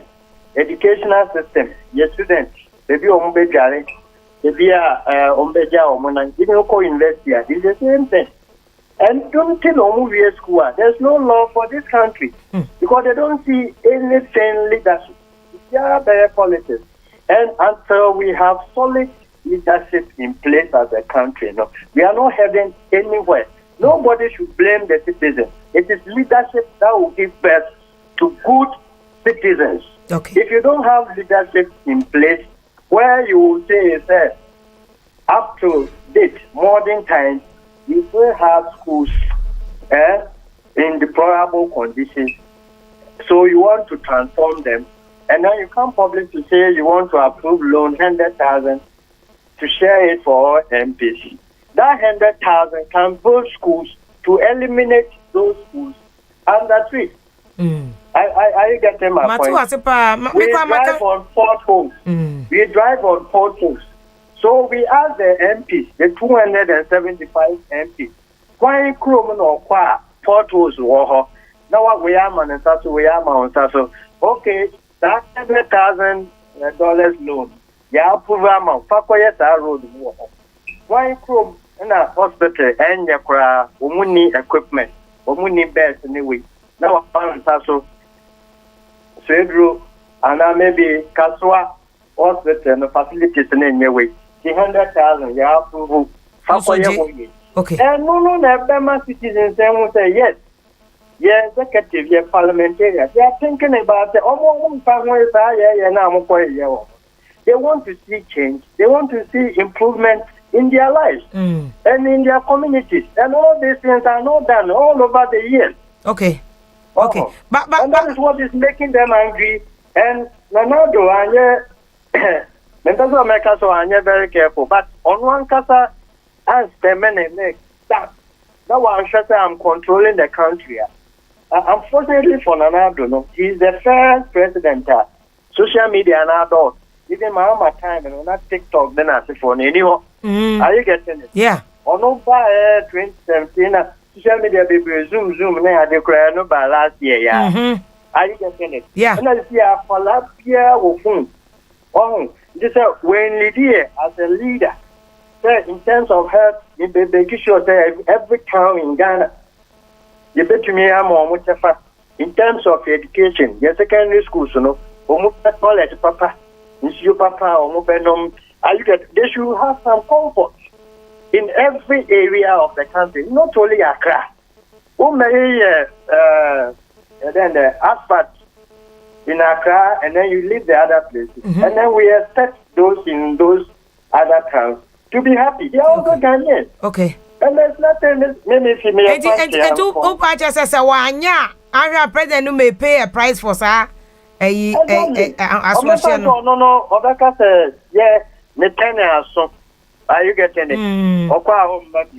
But at the end of the day, you leave a bad legacy as president for this country. Okay. And never want to also MPP. The next president for MPP, no. Obviously, the wrap of Ghanaian. Okay.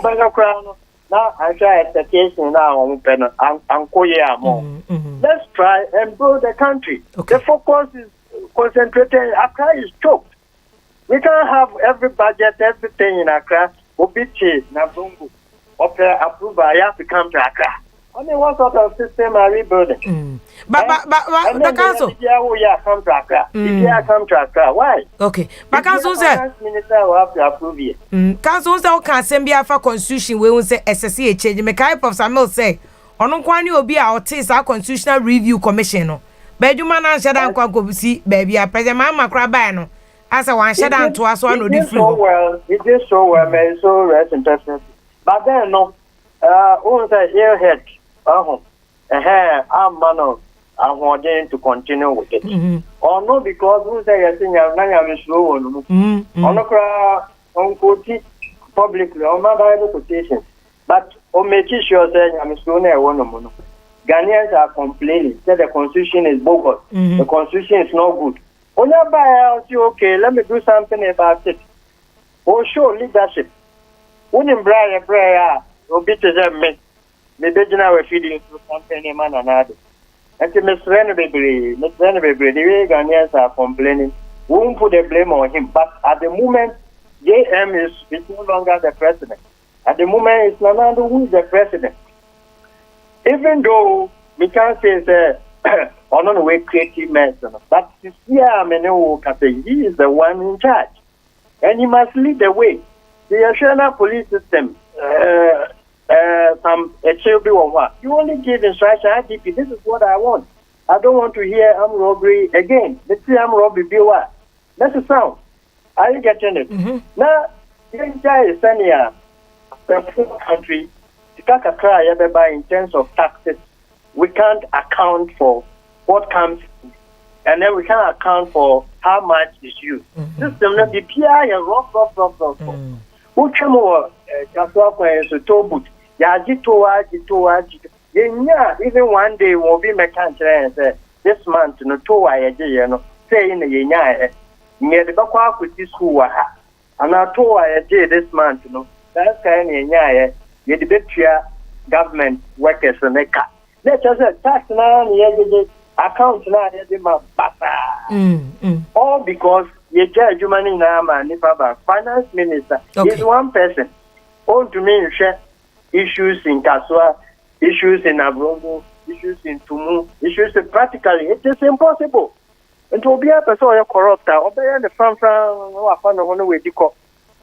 DCEs are also doing the same because someone said, check system. No, any other grade. Our institutions are also doing the same because everything is centralized in Accra. Okay. Here we must change the laws. Laws are made for human beings, not human beings for the laws. Okay, in the council, I say MPC always say I don't know whether Omoba agrees on best law now, can no fan come back to council. I'm sure that it's here for to be friend you. The president and the MP, yes, wrong, change the constitution. Okay. Ghanaians are complaining after too much. And they also, almost develop the rest of the country, not only Accra. Okay. Almost finding out, hey, that Dubai for more than a multi-city, the laws are working. They make sure that lands are the it's a president for by mistake, but they are one year after Namonton. As I impose Tonton, no accountability. Kakrano say, Jano, now official. As that's the land way, I'm a family way. No matter what they kick back. Omo the mama no margin 50% and not 30%. Now, Omano, we don't have land for any development, we don't have land for any future. Oh, yes, I'm here, Buma. You say land in that. Land that you market for road network. Okay.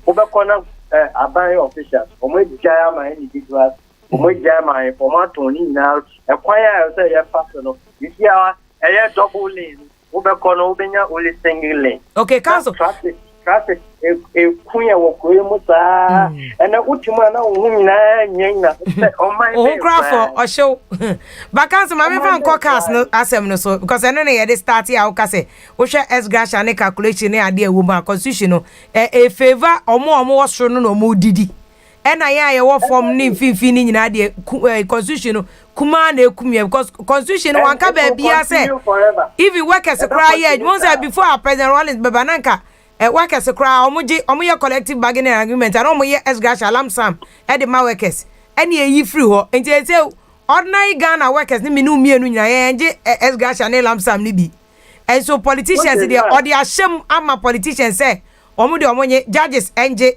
Bounds and I hear a Patrick Boama argument, with such chief executives of other public institutions are buying enuma, VRA, SNET, and state owned enterprises near Adeni Baby. Almost salary. No, but say, but council, the government of the day. Yeah, but council, is it justified? Say, but council, is it justified? So, I'm board, no be more magical pepe, obi salary, 1,098,000. No, quite Busumi Bio. And the government of the day, you know what now no more yes, I don't board in the government, yes, president. Okay. So why will you allow them to go and arrogate to themselves to get their money is meant to develop the country. Now, board, you know, and you see, almost taking those decisions are the same people who are going to benefit from it. It is Oman is just answer, Yama would be a Kaka, almost Omunyabi. What do you mean? I say, Matuas, Omaka decided to what would be a Nimano, Yama Kaka. Then yes, I send a Yama 1 billion, I just say 500 anyway. Okay. The two the others are that's a very affected years. Okay. They can't get time out. And the salary needs a high movement near them. Therefore, moving into public. Then Ghanaians will know the Nipa president appointing his own couriers at the week. Are you getting it? But the president is the leader. Who is a Rwanda president or better as a CEO in Kwaji 1 billion? Wabro Munya, the Kadiari rules. That 1 billion means the school now complete. And so you'll be 1 month's salary. That's the thing on my side. And we are not there. We are a developing country, a very poor country. We have to appeal to our leaders. Okay. The Ghanaians are tired. Are you getting it? Matuas, every year, the following year, the same situation. Swedru will continue to be in a bad state. Winneba will continue to be in a bad state. Tema will continue to be in a bad state. They will go 4 years, another 4 years will come, and nothing. Now, baby, it's na nieti. What is the essence of voting? Yeah. When we go and vote? That is the basic and fundamental question Ghanaians are asking. And the MPs must be worried of that. Okay. Say, about 4 years, what has been the situation, the health situation in Ghana? Okay. Our health system, you know, we still have complaints that there's pressure in Kolebu. People don't get best. When they ask this simple question in Parliament, it will push them to go and vote about 10 of Kolebu in Greater Accra alone. Okay. To absorb people. Okay. Since we came 4 years, we still have bad roads in Ghana here. Baby. The MP will debate on it. They will go for Emma, Lona. They will say, yeah. They will say, Hawaii Road, you know. Our brothers and sisters from Volta region, they are suffering. But the irony is that they call on me who said, now President J, former President J, is only 2,000 voters. And the irony is that with the Tama Kupie, flowers, they are so neat. Get that home, you know, because a former President Roland Nizon. Your brothers are more northern vote time. Now, if you are voting, not bad. I want the minimum pa northern voter there. Now how Pando road crowd. Pecky Cranansia now more Pecky Diano. Minimum post on my but the last time I found from just Pando to Pecky Keke to me 2 hours. Pando to Pecky Keke. utumi di 2 hours it's sad said okano obia so ye Ghana ni omuni kamafo and the bia the people empire no they curse our leaders. Oh, every day when they pray they curse our leaders. Obi obefa bad road bia so or curse leaders no. So how can we grow? You council council mama na wase because me am tema metie tema refinery road Nkrumah factories akese wa home tema refinery or Valco ho hwan steel companies nyina ewo sa kwan no so council eno cry ya west chen kpando ayi first peki road no tema mpo factories wo ho no enkofo koye adwuma chese kwan no kra nyanti enye one place uko no for kra de asem ye kwa adanse yan country omunye ya point omo ya to abasa amo no munja loan yo Ghanaians want to see improvement and development in their area set yo omo no nyama omo do mama for school omo ye adwuma omo tumi toka any difficult thing for them to do that it is from this week and Wednesday but our reporters no omo ko parliament no omo ko list of MPs no more approve is asika no. Yeah. Omo approve. We want to know as citizens. Okay. What me I say. Okay. Me kwaje Hansard no kwa Hansard no will capture it. I will get it. Unless omo ye voting by a voice voting omo ye all those who are in favor say I know they a capture of the specifics no. Exactly. We don't have a problem. But if you need schools, you need roads anyway, and if you are more approve more monument anyway near that. OBI is not against it. But have you also ensured development in some areas of the country? Since when did we go into this democratic system? From 1992. OBI and MP, what have you done? Okay. All this why. Allowance to spend all this why. And yet we don't see any improvement. Last time before we got a university. There's no development, not even a single development. What kind of country are we building? Now we pay a Winnie na baby. Lawyer Kwesi Mame na was here you said they were passionately what can also as a true Ghanaians going forward. No, these are the things. Ghana must change and it will be. That's baby lawyer Kwesi. Lawyer Kwesi lawyer Nino ni atwetwe ko say yen grow beyond this 1992 constitution or say one fundamental problem. When your lawyer Kwesi kwa na kan obi ti say me ame papa Professor Frimpong or a constitutional lawyer and na lecturer or chira Legon to Gimpa Law Faculty to UPSA Law Faculty when you be say Ghana Constitution SSA and a lawyer case constitution in favor case for no osoro security asema ye ba dwa se chedwuma sidie meka bibia se MP na tuo bi kokan no aka wa bo hu se de Ghana te minister bi na tuo no kokan no aka bo hu soro afo bi na kokan wo ma na ye wo for media kan ya na eje sa se omawu anya hwe afa ni e be justify say ye pani bi na tuo no kokan no ka ba na nka bi obi akofie nka suspend obi enka interdict obi but mi nu mienu de wu a 1 week 3 days pani aka na akosie yen de aka nyina de wo sabe kwase wu and it should not happen like that say nipa da say ni akwa say we are not equal before the law although we ought to be we moja de owu a enye hwe we wu de a bibi why should it be like that ka aka wu enye hwe enye soja for na kwa nipa mienu owu aka enye hwe yate committee bo hu say de na era adib sani ken ye be ye commission committee at the end of the day na ye ku nipa no a obi ka aka ma me dana ba omiam ko ma me ko la say nobody will even go and ask my say ma me jipa ka aka mba 5 omu we chi say ji aduane we di you be pretending boy be pretending say 1 month 2 months nobody will come back and ask you anything now what would just like that tina ye two youth no for say men di NDC ni MPPH o tom enko wu your life is more than that no nyankopon de man kwa owu aman onyankopon no ma our life you haven't died for the person but the politician ye ka hwe mo ntiase mo form third force youth no mo ntie mo wi anu masan ba besu NDC ni MPP for sure mo wi a the NDC ye o mo ye demonstration me say o mo ba power they will not do anything different because who NDC NDC and the Pastor Mills no president mama it wasn't extravagant. Ghana didn't become like heaven. We need the third force to solve Ghana problem. Na ye we dia 2024 NDC beba. On beba sa be first ye be say ye Ghana ye dia kan ani achedi. ye chedi ana so nya bia no adi wa nya bia na chese jara so bon pa so de baba na so wa chedi we can't say the lawyer kwesika no we cannot grow Ghana like that enye se ye be wu ye be ko ye gina nyankopon ani ma ye be nu ye ho say ye nya Ghana opportunity but we have messed Ghana up.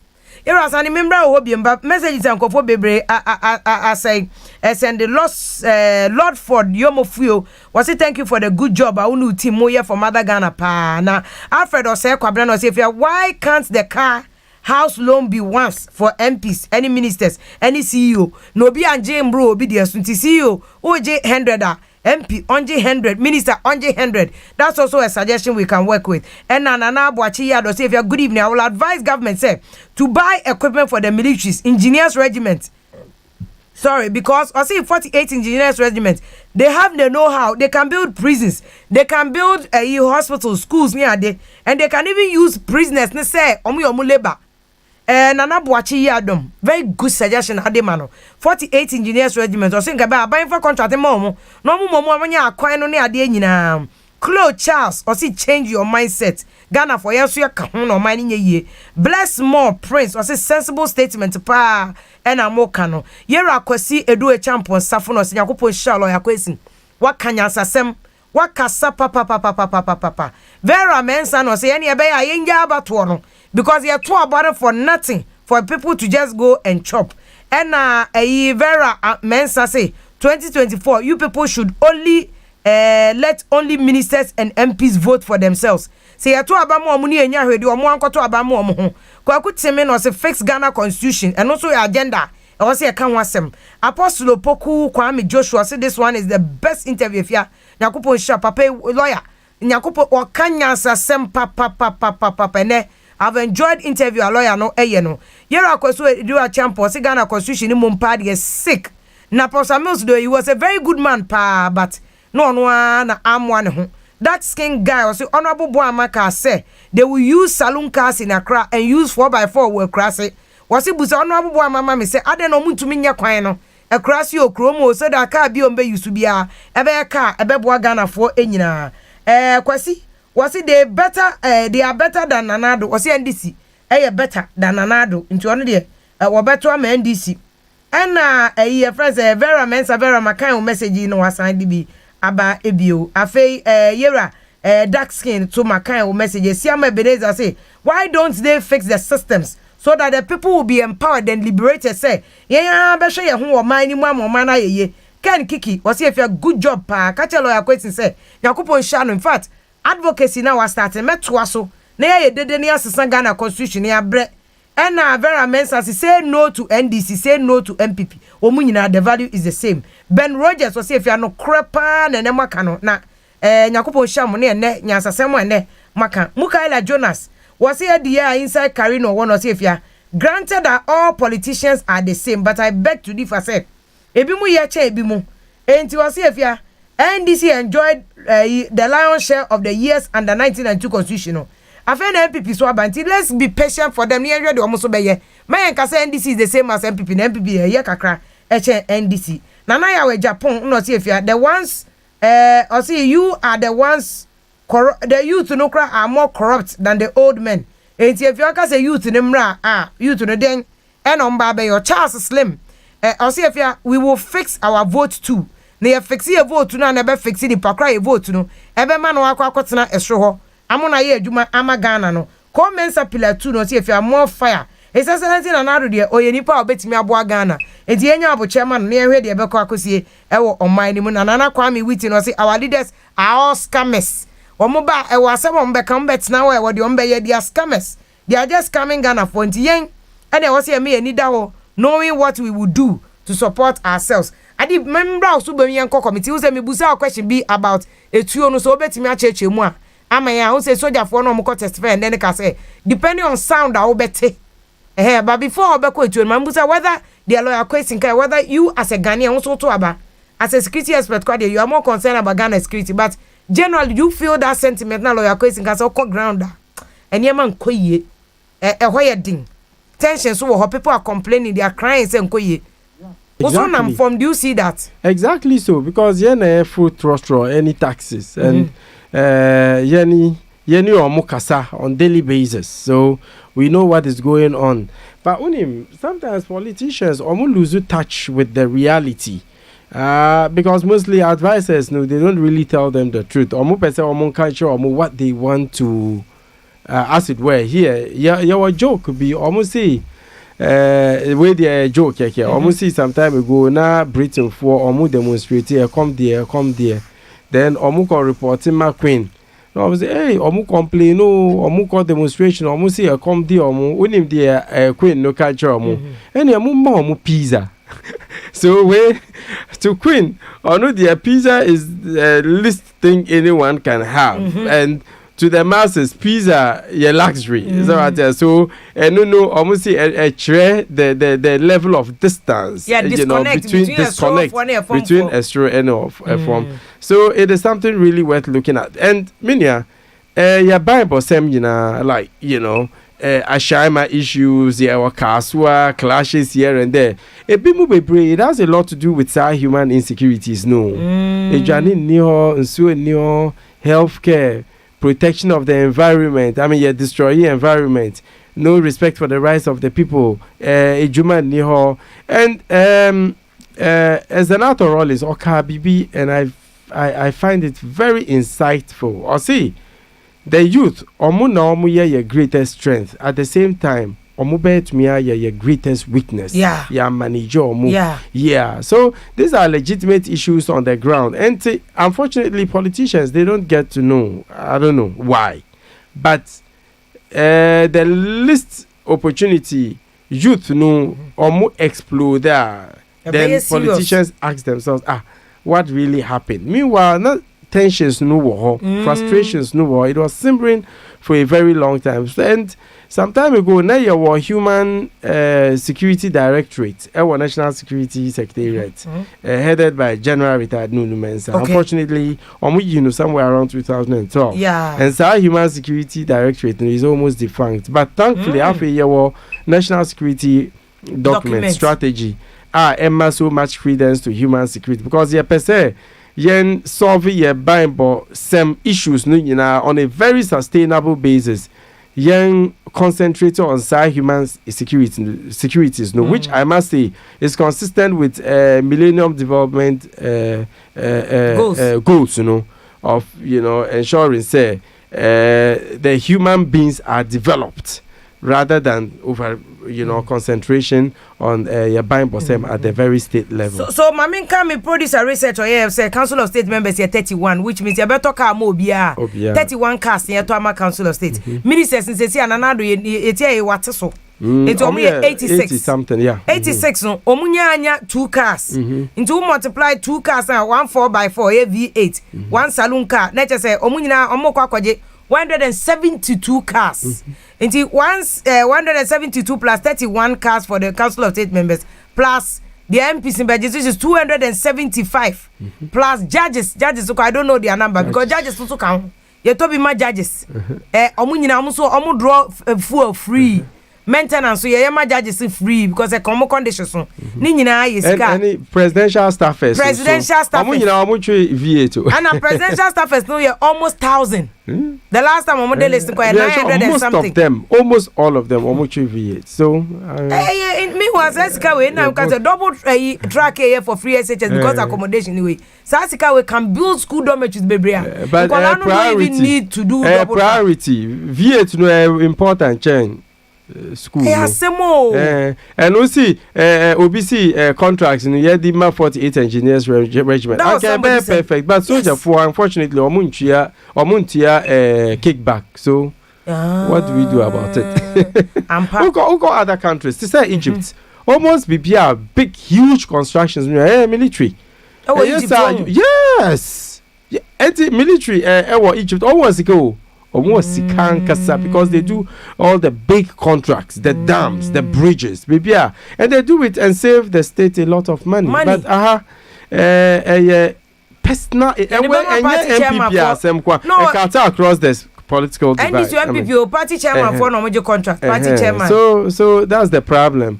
Me see your biggest issue your team is not really anything. You change your perceptions, your attitudes are. a one giant step to improving the state. Ghana. Okay, I feel etuo no so now ka say na soldier for no testify almost say depend on etuo I beto no na be sure say we AK-47. Is it true? That Obviously etuo nyina ewo, you know, etuo bi wo ho to say pump action. Almost say it hounds. Like who two pump action are very intimidating. And almost see pump action is best for home defense because it's a very powerful, you know. But obi 2 G3 sound no bet me are different from AK-47. AK-47 you see a tool for the streets, you know, and it is the most widely used weapon. I mean, for revolutions, terrorist activities all across the world. I mean, omu use Kalashnikov and no omu free Kalashnikov. AK-47 Russian, yes, Russian weapon. Oh, sir. Exactly. Anti-AK no free, sir. Where Kalashnikov, something like every the inventor or Russian. Oh, recently, I see. Exactly. On see one of the greatest regrets. Yeah. You know, inventing AK-47 no, because it has been used for a lot of harm across the world. We bet me set to automatic and it's you know, and when you set it to automatic, I bet me sound and so. But a soldier for nimpa. But the question is, what has it got to do with the Ekoso? Because videos, police soldier ni na okoto ye na nya na adwene so be shoot obi no person odi hunu ankofo cause who say wakoto kra munyina mbedwane o mo say anu ti kra na ankofo no na omu dwane no, so there was no intention say ombekum obi. But already before okoto ye no, the video is there, okay? No omu to etu no bi, they were firing. And we are warning. So what I say, and come to think of it, so and then kusam nipa mienu no, that's what they are suspecting. Say almost say other guns and you almost soldier for there. You see, but police almost to me confirm, sir. They cannot confirm it. So what I say, and besides, young call share autopsy victims, you know, young subject almost to some autopsy and find out what really killed them. Okay. And then it is something very simple. Without even autopsy, we share body, no. And look at the entry wound there. Physical examination, you are able to tell. So confusion, you know, I think the committee should just order. Okay, fine. Your autopsy, then get to confirm whether a free pump action gun and a free rifle, no. Okay. And they can make it available so that you have ballistic test, and that would determine. Bullet no a free. Okay. And say before ubeji etuo, I mean as a service person, ubeji particulars, then assign etuo with a serial number to a name. Wait, so you see, media very straightforward though, very straightforward to inquire. I mean to find out to the very nitty gritty. But there are you know, I think say. And I don't know. By the way, I said instead of dealing with the actual issue. But do you think that at the end of the day, no, onipo kum kaka. Any room shoot 2 people no will actually find it. And now when you be anti, I say with commitment, Vim, with commitment, we can actually do it. Even Kumasi kidnapping issue, no. Yes. Yeah, to me unravel, no. So when we bring state resources to bear, meaning, want to me underestimating Ghana security, want to me. But the thing is, you concentrate security at the very state level. But many would exactly. So because the Uko police station, you are not taken seriously. But God forbid, omo kidnapping minister ba, and minister ba omo tuni tu ominia. The criminal can go to space and po. You know, okay. So I think with the right commitment, omo to me. Unfortunately, at the time omo kukaka no. I think the family made several attempts to get the attention of, you know, authorities were on them. Unfortunately, nobody paid attention because Omuma police dino. I mean, they had a number of names. Police dino suspects. Exactly. I see. Exactly. And Omanchi Obia. So that is what made them agitated. Feeling say, hey, nobody will listen to us. So after burial, no, then they decided say, okay, block car coin, no na resulting in the death of 2 additional Ghanaians. But oh yeah, where says so far nipa trainer police of watch omo names na busuafo dem ma police na bi kan ho. So far as I'm concerned, it says yes. Yeah, ebi kan ho. Ti komo active fast and demonstration. And bet me prevent we now. Minia and komo chi omo, then that's not all. Make an attempt to reach out to family, community, maybe omo imam and malam fono, and I reassure them about the fact that hey, whatever it will take us, we will make sure say justice no ebeba. Then that would have given the people some level of closure. But unfortunately, nobody is paying attention. Who call reporter? Who they cobra no.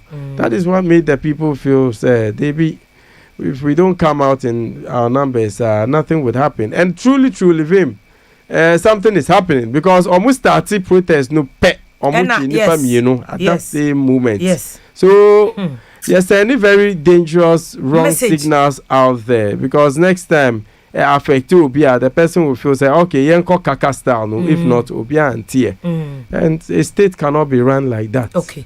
But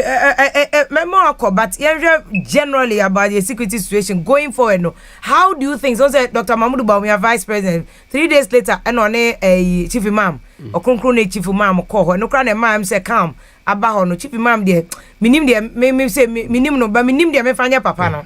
Se me fani share chine adio, she say. Everywhere he goes, he brings peace. Yeah. On say no chief imam ne bear mu pan attention na we dura no. Enke bia dey asem ebeba. But what advice as an expert would you give governments or china bibinia? Any number one, intelligence. How we pick things and say am things about on thing crime and escalate. 2, about how we manage it. What advice now would the government? Yeah, well, they are using intelligence gathering, early warning signs. Mechanisms that have been developed at different levels, continental level, AU, subcontinental level, ECOWAS, even within the country, there was CSOs, Kofi Annan, any one evening, almost signals, no. It's based on certain indicators within a certain context at a particular time that points to the fact that danger bet me aba and I quite papa. Okay, and using mechanism no.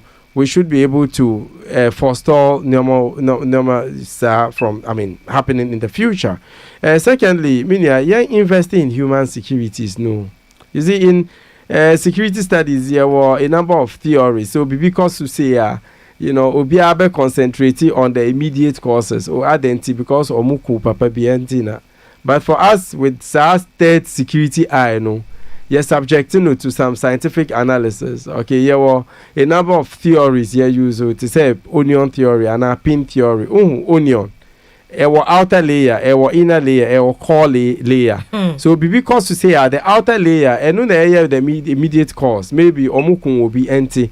But who caught deep inside that we realize this a lot to do with joblessness, deep-seated resentments about poverty, any side, So addressing the human security needs of the people are about reducing clashes, any interquarter say.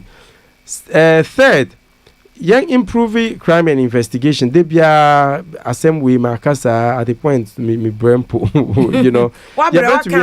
Exactly. You bet me use 21st century systems, fingerprints analysis, DNA analysis, integration. Do we have it? Will be, but very limited. And crime lab no very limited. Your case is on daily basis. We are not able to subject all of those to scientific ADN. So, to me, improve, and also it will serve as a disincentive to potential criminals. So, perpetrating crime in the first place. And most importantly, the accountability very key. Because to say you don't take immediate actions to get to the bottom and deal with it appropriately.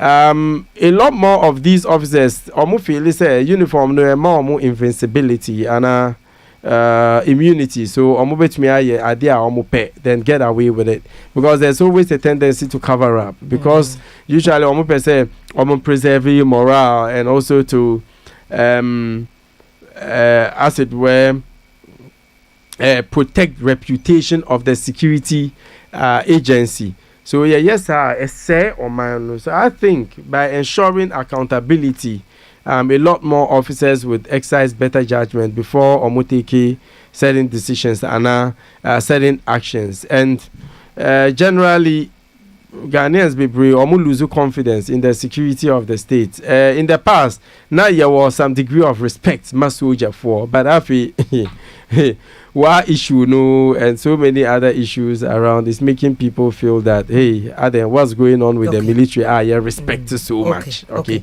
So I think that with accountability, making sure say whether we are law enforcement officer, we are soldier, we are civilian, we are politician, we are bonia, the laws would have to catch up with you. No, it restores some level of confidence into the system. If not, Minia, a BIMU would decide to, in a quest to, as it were, defend Omuhu, take the laws into their own hands by hook or crook means Omobetmia acquire, weapons as a means to defending themselves. So I think that you're concentrating on these major areas are improving by Bossem.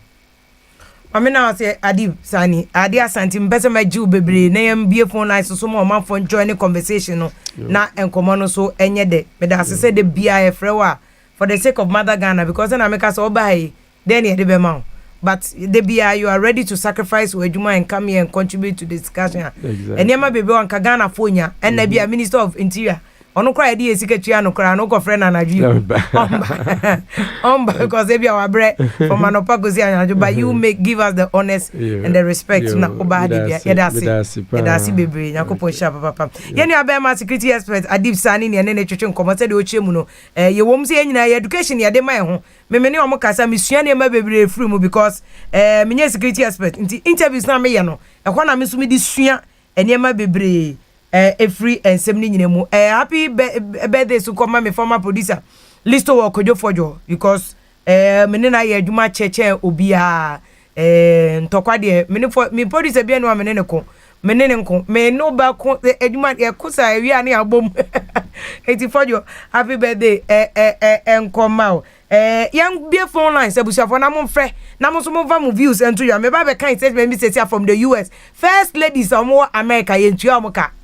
0302 243529 0302 243547 0302 243547 and 0302 243529 and your numbers now adwuma no wa broche ni ade a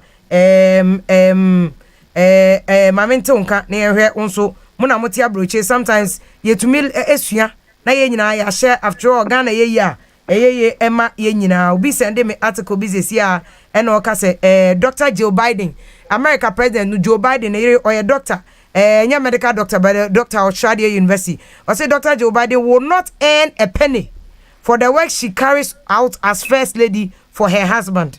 The first lady is not compensated by the federal government for her work that she does and as it is not an elected position, it's only a ceremonial position where US government I honor yentuesika ma first lady enti committee no recommendation of the maye in the case of Ghana omoka say Ghana there wo ma recommend say yentuesika emma first lady, so we don't even know whether Samira Bawumia ne ade ombegye because me minim Samira no maybe Samira krabeka some pen one semonje because omu wo mbibidi enti de yan abiem and I hope Eddie account for some more philanthropic work. Madam for Jude, WHO for the good work omo ye. You can good work a first lady say Eddie and Nana Claude Edma Rollins. For 19 years, Nana Claude Edma adeketwa. I don't know whether Nana Claude will receive salary for that, but I know see another conversation. But said there's a history behind the former first lady. So President Kufuor time and oba no ka say ye to me my former first ladies no enye basa anti e beye bibi na ye de amom no start to tua omoka, but it wasn't in the constitution, it wasn't by law. It is a President Kufuor entry at any point first lady be enu ana ko betime hold it former President Kufuor, but President Kufuor na kasa na ka say ye ma sika emma omo, but now that the committee has recommended our parliament to approve, and it's binding on Ghana. It is a Ghana and tua first lady betting me and Akaso the Ghana court, and it to be rightfully so say was say ye chairman, because the constitution is a formulation of the constitution. sa committee na yete ye nya omo pe no mo de o constitution nti na na lawyer kwesi nka se ebe ya yempa mo constitution ifro na yempa constitution fofo. Hello, good evening. Good evening, Sophia. Yes, our boss, mpacho wani. Where unya bema Munkala Jonas. Munkala ha yentie o. Cast no MPs no ne first lady tika ni nyina. Me da say. Adumbe mebo aba so me de bia meka. Se nya journalist a omo ti se afia POKUAA vim lady a anka Ghana no credit nke ekoye nim. Oya to bebre ya better chen yen yonti. Oh, na say wo hye se wo yo ba na wo sa kokodro ni se Ghana da wa koma so. Wo shiru so beta no kre. Se hwe monitor o. Kakra small na obehwe wo so amaye. Maminchia Reza Kojo Poku anyumri na minchia Colonel Kojo Damwa mesre MPP party mpanyifo yi omo na kipi grassroots no omo masre edaye ni sunti se mudi mun saka wo a amudi mun saka ye nti we dey passionate appeal ise fia no kra ni se Ghana ye ya mamanyesem akata yeni ise fia wo ka no kra de wo ka ye a good initiative say especially the spouses of kind of work people. But if we are not in normal times. Yana say we are not in normal times. If you are into consider brain and Ghana and as Africa, you have prioritize here. This time ye hear sika free SHS. This time we hear sika na ye dia share on my nimuna petrol abafom na amafo ho ahenha omo in fact ye yamma politics in fact this is in fact enne me obi ani me MPP ni pa mesre Ghana sika no eyeme ne wo ye dia nti se omo ya appropriation na at least omo ndwe oni bie ne ho se ade ye kwa akoye to what extent will it benefit the ordinary voter? Oko kill and edit 2 minutes share yansa. Intimate when sika stevia she sika yes ye ko tokas. E dia ma manofo and the say sika ntimi embie numa e mambu ni nya na. Basre na bidum asemi ko ye no security issues. Stevia one thing mo ya hayen kakra. Mo central for so some way bi mo ya hayen. Of allegedly for some of tape into mostly enko daddy. Afako police station, na constitution the power to investigate and the power to prosecute. We have fourth estate of the realm. There any constitution, one fourth estate of the realm or constitution. So asem fuano. Any constitution bi emu. Ya na the boy who suffer hini. Any prosecutorial powers bia any bi. Enti yenyama police for no mo munyo madwuma na ehwe ba bi o mo de mra no ebekọ akosi Ideas Bank portal no sefia I'm a Muslim I'm a Muslim president married legally to 5 or 4 wives. Do they all qualify for the salaries? And only asem no boss edru ho no mo ebe free parliament for no mo approve here no to come and answer. Sabre di obetimi from 0302243529 na 0302 243547 na ya kayama kwasu champon safono say upon all these problems we are passing through as a nation, we should stay cool for a better Ghana to come soon. And I said then perifo munya abochema yen na chesen kakra kra oman no yentumi ma oman no enye. Richard Bailey was how many times do you want to write a wutu breku? I'm sorry the obi no nani abre no so no ka che Dominic Edu asem e was CCTV cameras ye compose your institution na efie biem na BBC a yetumi ehu de si ye kra ansa na asasem no eba ena nana boachi ya dom no sistefia. I will advise Ghana police say they should communicate to the public when something happens. Mo ntwe mo bi mbe communicating and share communication no, their communication is very poor. Oh, when you put them, mo Ghana police service abaso na say unim omo Facebook omo Twitter ni ade nya BC anomaka, but maybe more room for improvement. Kojo Amadume o say if you are good evening GYASO family na there my enjoy mo discussion na mo dey ban pa ni issues. Any questions are mu raise no monkoso ana monkoso we nyina ye Facebook comment uko YouTuber let you say oh Ghana na comments appeal to na oka say if you more fire what fire NDC for my pa say one more agenda om dey buy for demonstration na tonsuom enye ye obi antomo mo Amansan Radio New York no say if your first lady will get pay vim lady tieniye pa first lady betua no for two Charles no say we should change the constitution. And then na constitution back on atete yes beti ene. Harry Ofori no say it's all about leadership. Said the lawyer question kan no. Leadership and say pa Ghana ebe ding. Ama yen e Ghana ha no say Gary Houston or Stephen Lady, we should change the constitution ASAP and stop Article 71 entitlement. Tumni ade omde man crofo mom kodi no. What is that? Inti batwa me twa o course no de ba. Na me be for obi online say hello good evening. Hello good evening. Pardon. Yes, our boss, Mbacho is saying. What do you mean? Can where you found the Kafra, me do credit, Kafra. Now me name is Wagaso. Simple. What I mean, yeah, come on, Mamma. Well, I are there. Yeah, that's it. What about you? Ghana, you you're very sorry. You mean, can you know, and say, so, my sister will be and I know I want you to I want you to I'm saying, I'm not crack, I say, I want you to oh, it's coming upon it, what to Canabro. Not me, we shall coach you, and you be ending before Canamana, ending before Can. Now, the ending before Can, on by a demonstration at Anna, I don't make it. We have some for myself. I know what you when I know what I say. And demonstration at your own. Obey demonstration at EGYASO Nana. I said, oh, man, why the kind of young talk? So far, Munya demonstration, Tiamum. I make your demonstration here. Because some man wired. Yeah, na je beto kana so waja ko dem dia ene ye to amenge ye do mo so ntia ana sha asem ya ehie ya ye pri asem we no wo asem ye fa nye politics to tan di bo no go mo dia politics ye mrika hu no maduro na mo ko ye ni ma esa be ma you no ho no ma di me yo mbasa wo enti tembi ya mo nya ba ko wo dia se mo ti parliament mo ye ba ko mo di ko mo se ye bibia na mo kaka ye ti bom na mo pese mo ketiesa ami ti abanga wan na minko ka bi for Ghana baba yeah that's it baby ono so ne dia no so betimi ajo any conversation na do dia ba na ye de waka hello good evening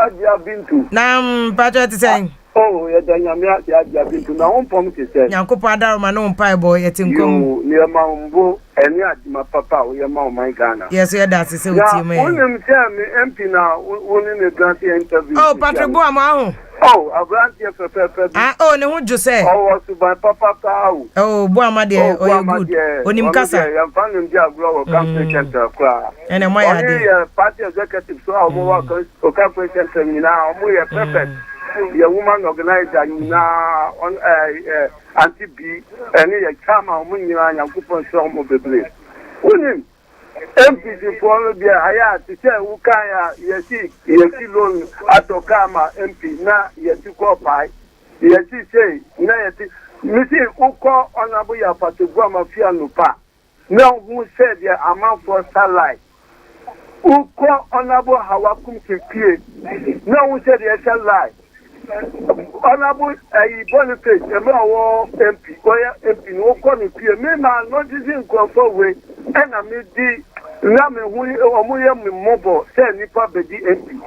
Now, your best say, young man, Nipa Ministerial Pusa. After is the Kakasiana, on Wana, Yadino, Yabon, who buy. Bim lady, Chessiano, yeah, walk from no, I see. Ujenti na muba by mu. Omo ye campaign na muba ti on mu muntu mami. Ye ni mu how ye ni dia mu hwe. Ghana ye hia rose. Ghana ye hia kan ye kan ya be stable amaye. Ghana ye hia bibia be kama amaye. Ombe kan ni nyina amaye. Inti se sia o nipa no koye minister. Na koye adi fufuro bi. Se sia ye si dan kama onu kwa na oti onu ni na buchafo. We can't come on one, not to see I for no. Yeah, day. That's better to the Yenina and Nisa or Yan to Kanu, Yanina, Tiacasino. You put rot. She can't with your mammy to know and yet as Nubia. Well, Uncle Top, what the F. God feeling station was top well, and Yatika, and yet as Nubia. And this is a minister, no, I said, yes, no, Mika do have Mika Chano, Misu Diana or your mammy. Okay. For so ben, I be doing. Okay. The best red gun, I buy. Yeah, you are Mukua. Young dream from a follow to Bium. Yeah, you call you Lagana, and find it to my papa. You are like, yes, you're that's a pie, another person. But Professor Jampo, I saw something very interesting. I say the politics of poverty, extravagance, and the weak sense of priority in Ghana. Nina first lady for Sika or Moko Virginia, they answer Ghana there. Nasa more Kenya, Ghana, ye, dear, here, the BIA, the Akach, they know. Dear, here, no, yeja, and at the Akach, and yeah, hello, good evening. Hello, good evening. Good evening, Mama. Lady. Yes, I was at saying. Yes, I don't know. I don't know, but you're Casa free him. Casa free, Bunkrugu consistency. Bunkrugu, you yenti your boss. Mama, them. Yes, I remember that was a pine then in brain. Now, last time I go Casa, I'm 7% Bunkrugu, Nampandu, Casa, best I make police as well, frail. One for my. Oh, one from you. One frail. David. Oh, I Odim. Some for number, mammy. Me, I'm a man of Frost, and Sunny upon. Why? Some from yes, I'm a fro. Why? Not send the bread, my phone so.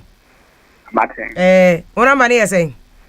Number 0200 0200 5899 5899 15. Okay. Udini biom. But I'm in the man fantastic. Mama. O person dey talk here, me am afro. Why? Me am afro. Okay. Sa cast na aban sa ko to obo busan wasa the prime minister ni MP for na last 4 years na ko sa mo ma omunya cast na sa cast na ye den ana mo dia gun ya sa mo sa ko to new cast aba. Asai ebi asai. Oh. Na se me who man for be me back out and sector ministers in be say the whole cast na we say we use old cast na we use. What will be our old cast now no mu use? But for from the bar normally no mu de for from see ho. MPs ne de MPs ne de no mu tua. And you want to mean some farm bank or mu titi free or mu pay mu. But ministers ne de end or mu de for from the bar no mu pack that no mu de ama auction. No ma call auction. Ne ama o mu for. Sa no mu ye no. Yo, nchawe nkoma ya honorable Abendigo kachira nsem say ombra mbe kwa na jan say sa de mo na we na emwa mo MP no oya demonstration NDC de ni bi ho okay yo mama me na wase yo ya da se bebre from bunkurugi yo wi ani afre no me am lawyer kese William Yako posti bibi no ka se okoti na nado but enye na nado I think it's been first a sarcastic say my beautiful wife Rebecca I've heard you I will make Ghanaians pay your salary I will even let them pay you back pay was it raiding the public purse in Ghana sad and unconscionable lawyer Nasema will post you on his Facebook or share say sikane ediko ama first ladies no it's unconscionable nya ade was here so near yedema empedifo no Professor Jampo asema o kind the first paragraph say there may be nothing wrong to evolve a convention to pay some allowance to wives of former heads of states who may have passed away. I am told President Kufuor initiated this gesture out of his own sense of magnanimity and compassion, and it's been extended to include the wives of sitting presidents and their vice presidents. The payment of these allowances over the years have not been backed by any specific law, but have been treated as benefits because of the principles. No munya adieni womuno. And Professor Dampo continues to talk about how as o man ya missing the priorities near me here emma minimum. The fata mamefa abranti. Hello, good evening. Hello, good evening. Yes, I boss mpacho what is say now ka say free him. Friendly bonds in Afia house. Yo bonds mpacho minti o comment. Yo zen yeda se pa ne ma pa o ma Ghana. Uni yesi ko toka sama MPs no. Enya MPs nko Council of State 31, ministers 86. MPs ne de no mbetua o ye mfa nche omo. They will pay it back but Council of State ministers in the omuntua any judges so omuntua yo MPs no sending na can feed the country and no count minimum there NDC for say yo mo de na yes to am no mutua no can feed the country we mu nya omu ko demonstration trust do kefia o say e friend say o we be no mo bo no obviously then look do nyum no under pressure me say so mo bo under pressure we dey under pressure and na crazy word look do there no only e be say na ye ni crazy word say do kefia ye demonstration na wo keke mu e crazy word your friend saying the old Rampedu or you be a bit what is it here? What is it? How? What is the demonstration? Now, what is the what is the with you? Where you say them? Oh, in the end is the form of here, but almost can create and check Ghana for. So, I know almost number one, so any idea on the back. Fixing the president in Adodankwa, who follow the fixing. And then wouldn't say a friend saying, why? As to say your phone now, Omco Boom go for no. Won't say I can't know, say your phone, you know, 180, Elmi, it say, Yetinima.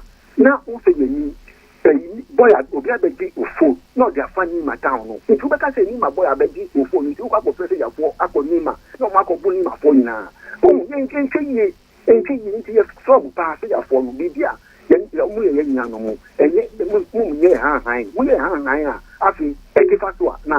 Okay.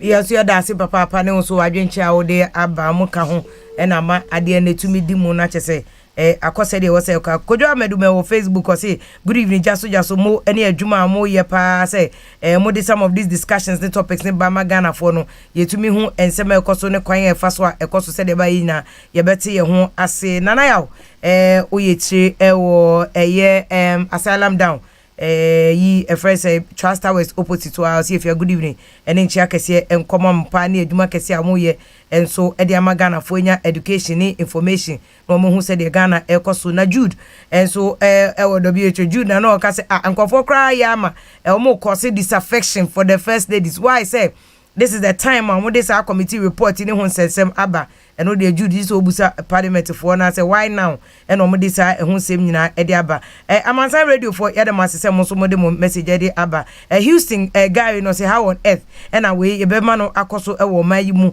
say eniema we koso aye ho kire and so we are doing this ewo Ghana hanum say Stephen Yeboa what I've always been telling you say if you adwuma wo ye no exceptional hwese na ofa agenda yi and said o church nsem nkofo etiase official modifier and was if ya if ya de ato yi ebomu enti say pa de Ghana de ekono de wahwe ya ye here motivation no man no aye ye nyasa de ekono an ebekosum for to Charles must say we should change the constitution ya kan say mo ya kan but we don't know ni pakra obenya the boldness and the boss to come and change the constitution for Ghana said about Ghana ebe fa ntoma pa efra na ohwe Professor Jampo article na wacho na second paragraph no ka say your friend saying the current committee now no this recommendation we by AFIA first ladies no see in team more be the committee commission I'm told only made a recommendation to formalize the already existing agreement and this was not approved by parliament. It may therefore not be entirely accurate for anyone to suggest President Kufuor and YS or the first lady Koshim. And also me kwa minimum bi or committee no so the person is saying say report na bano a different from report na committee na kasa ye ho adwuma presidential and monument committee no enti nema bebre wo ma we are not understanding what committee we mo adwuma anyhow parliament got to approve of this this is not the original recommendation by the committee. But se fa se da ma se o share GYASO medie whether o share wo Facebook and say YouTube e da say utie so live or radio na ka so okay 101.7 e was last week where fa che se ntumi ama na no ye machine no call off enti nsuo yi tuto ye ana e machine no call off ye mia machine mama they said o gina na so nti fra no pakosi anadwu nyina ne ye be fire sa de amamwa meka beku santana na jingu bi amre bi o say ye machine ye to no Hong Kong enti ye mpon ye be adwuma from anopato anajo eni nyina mama sada kese enkom executive producer Dr. Father Dixon Adama ena de bia kuchument bia se fata nyina ode maye na ye de abetena de fire na gusu sa se de ba Ghana be change na me no mienu nyina no ye be benefit covid ba ye kra despite media ye lay off ye workers bi enye bete eti Ghana ye ni ama ye workers ni aba ni esan fa bi kra aka ho ebeboa ama Ghana fo ya etimi akomanim producer any yera odame a uchinchim bibi organize bibia edema yen sanso na yera Hansen in charge of sound ni bibia because we sound be obeti bia ono a Fema Bankro ni oba besia social media manager a manage bibia o kase Fema pe o no de ato Fema say ne de ato social media papa ono a enedi hu djuma ke light ni ade ebe yebe mie anamfono na je say agina ho papa fe obeba no hu ye studio no bo say ye studio we di abroche studio pa na ye abagana ye de mamu na busafo medium ye mu chief servant ye fam vim lady efia POKUAA yakopon odom me no ma me ahoden no ma me aduane kakra dia na mbetena eye tobe all for mother Ghana nti ene ye dede ni yakopon ye adom e be se hia bio jaso Monday any Wednesday bia ene ye de mamu no busafo na mase yama mu nyina mo aniti enmeso ya fast dama facility proof for awem cleaning e wo nkrofo fie companies factories ni ade nyina big place a wo hwa enwowo enum ne mo wa hyehye ho ni ade wo fra facility proof for mba be cleaning nyina edi mo ama April June de obi enum Ghana ha institutions akese te se airport any ministries o mo na ye ho adwuma fumigate wo nyina ma mo bia be man kra mo wiawia ne ade ahwe no makonya yare umpe na malaria ye na nsen weather ne change ye de ba no umpe wasema no afre April June won ma be clinic bibia ma ne despite media ha a free washroom ekosi studios ekosi he wo mo a ne clinic corner be bia e ma madam ene de ye enwume jaso jumedie ye de ebremu no edemase yakopon hwe mo so na obi enya hoden kakra de beto aduane ama okunu wo ma ene abusuafo yire ene obi a ye sese yakopon fandomo cause from the enye easy tension wo ground na next week mechi area samye okude na ba na ebusa say boys abre chief executive na de na ekoso Mr. Pia wo Maryland ye chia papa yakopon sha no ma ahoden wo mo abotre enso manage yensa what asem so usu enso Maryland so usu no mano prince ne wife nyina musumunya akukuduro na musumu mompa yen support yesa all the way from Maryland DC ni ade nyina to Ghana yechamo emenko for so a high life radio of Virginia kusimensa capital no boss wo fire ene mesamponsa ne yini munyina yada maseso adwuma kese amoye Golden Radio minu abema keke enso hodum keke nyakopon shaw enso ne adwuma wo ye Ghana fo amo abroche mo na mo de cash ba ma Ghana floating economy no etumi ko ne now no foreign direct here remittances ye checking over $6 million Ghana fo amo abroche mo ye ade pa injecting capital into Ghana afa mo mra na mbe manage Ghana mbe contest election ne hwese mo di different plan bi beba ne ahwe de Ghana so be enwuma ye mama good evening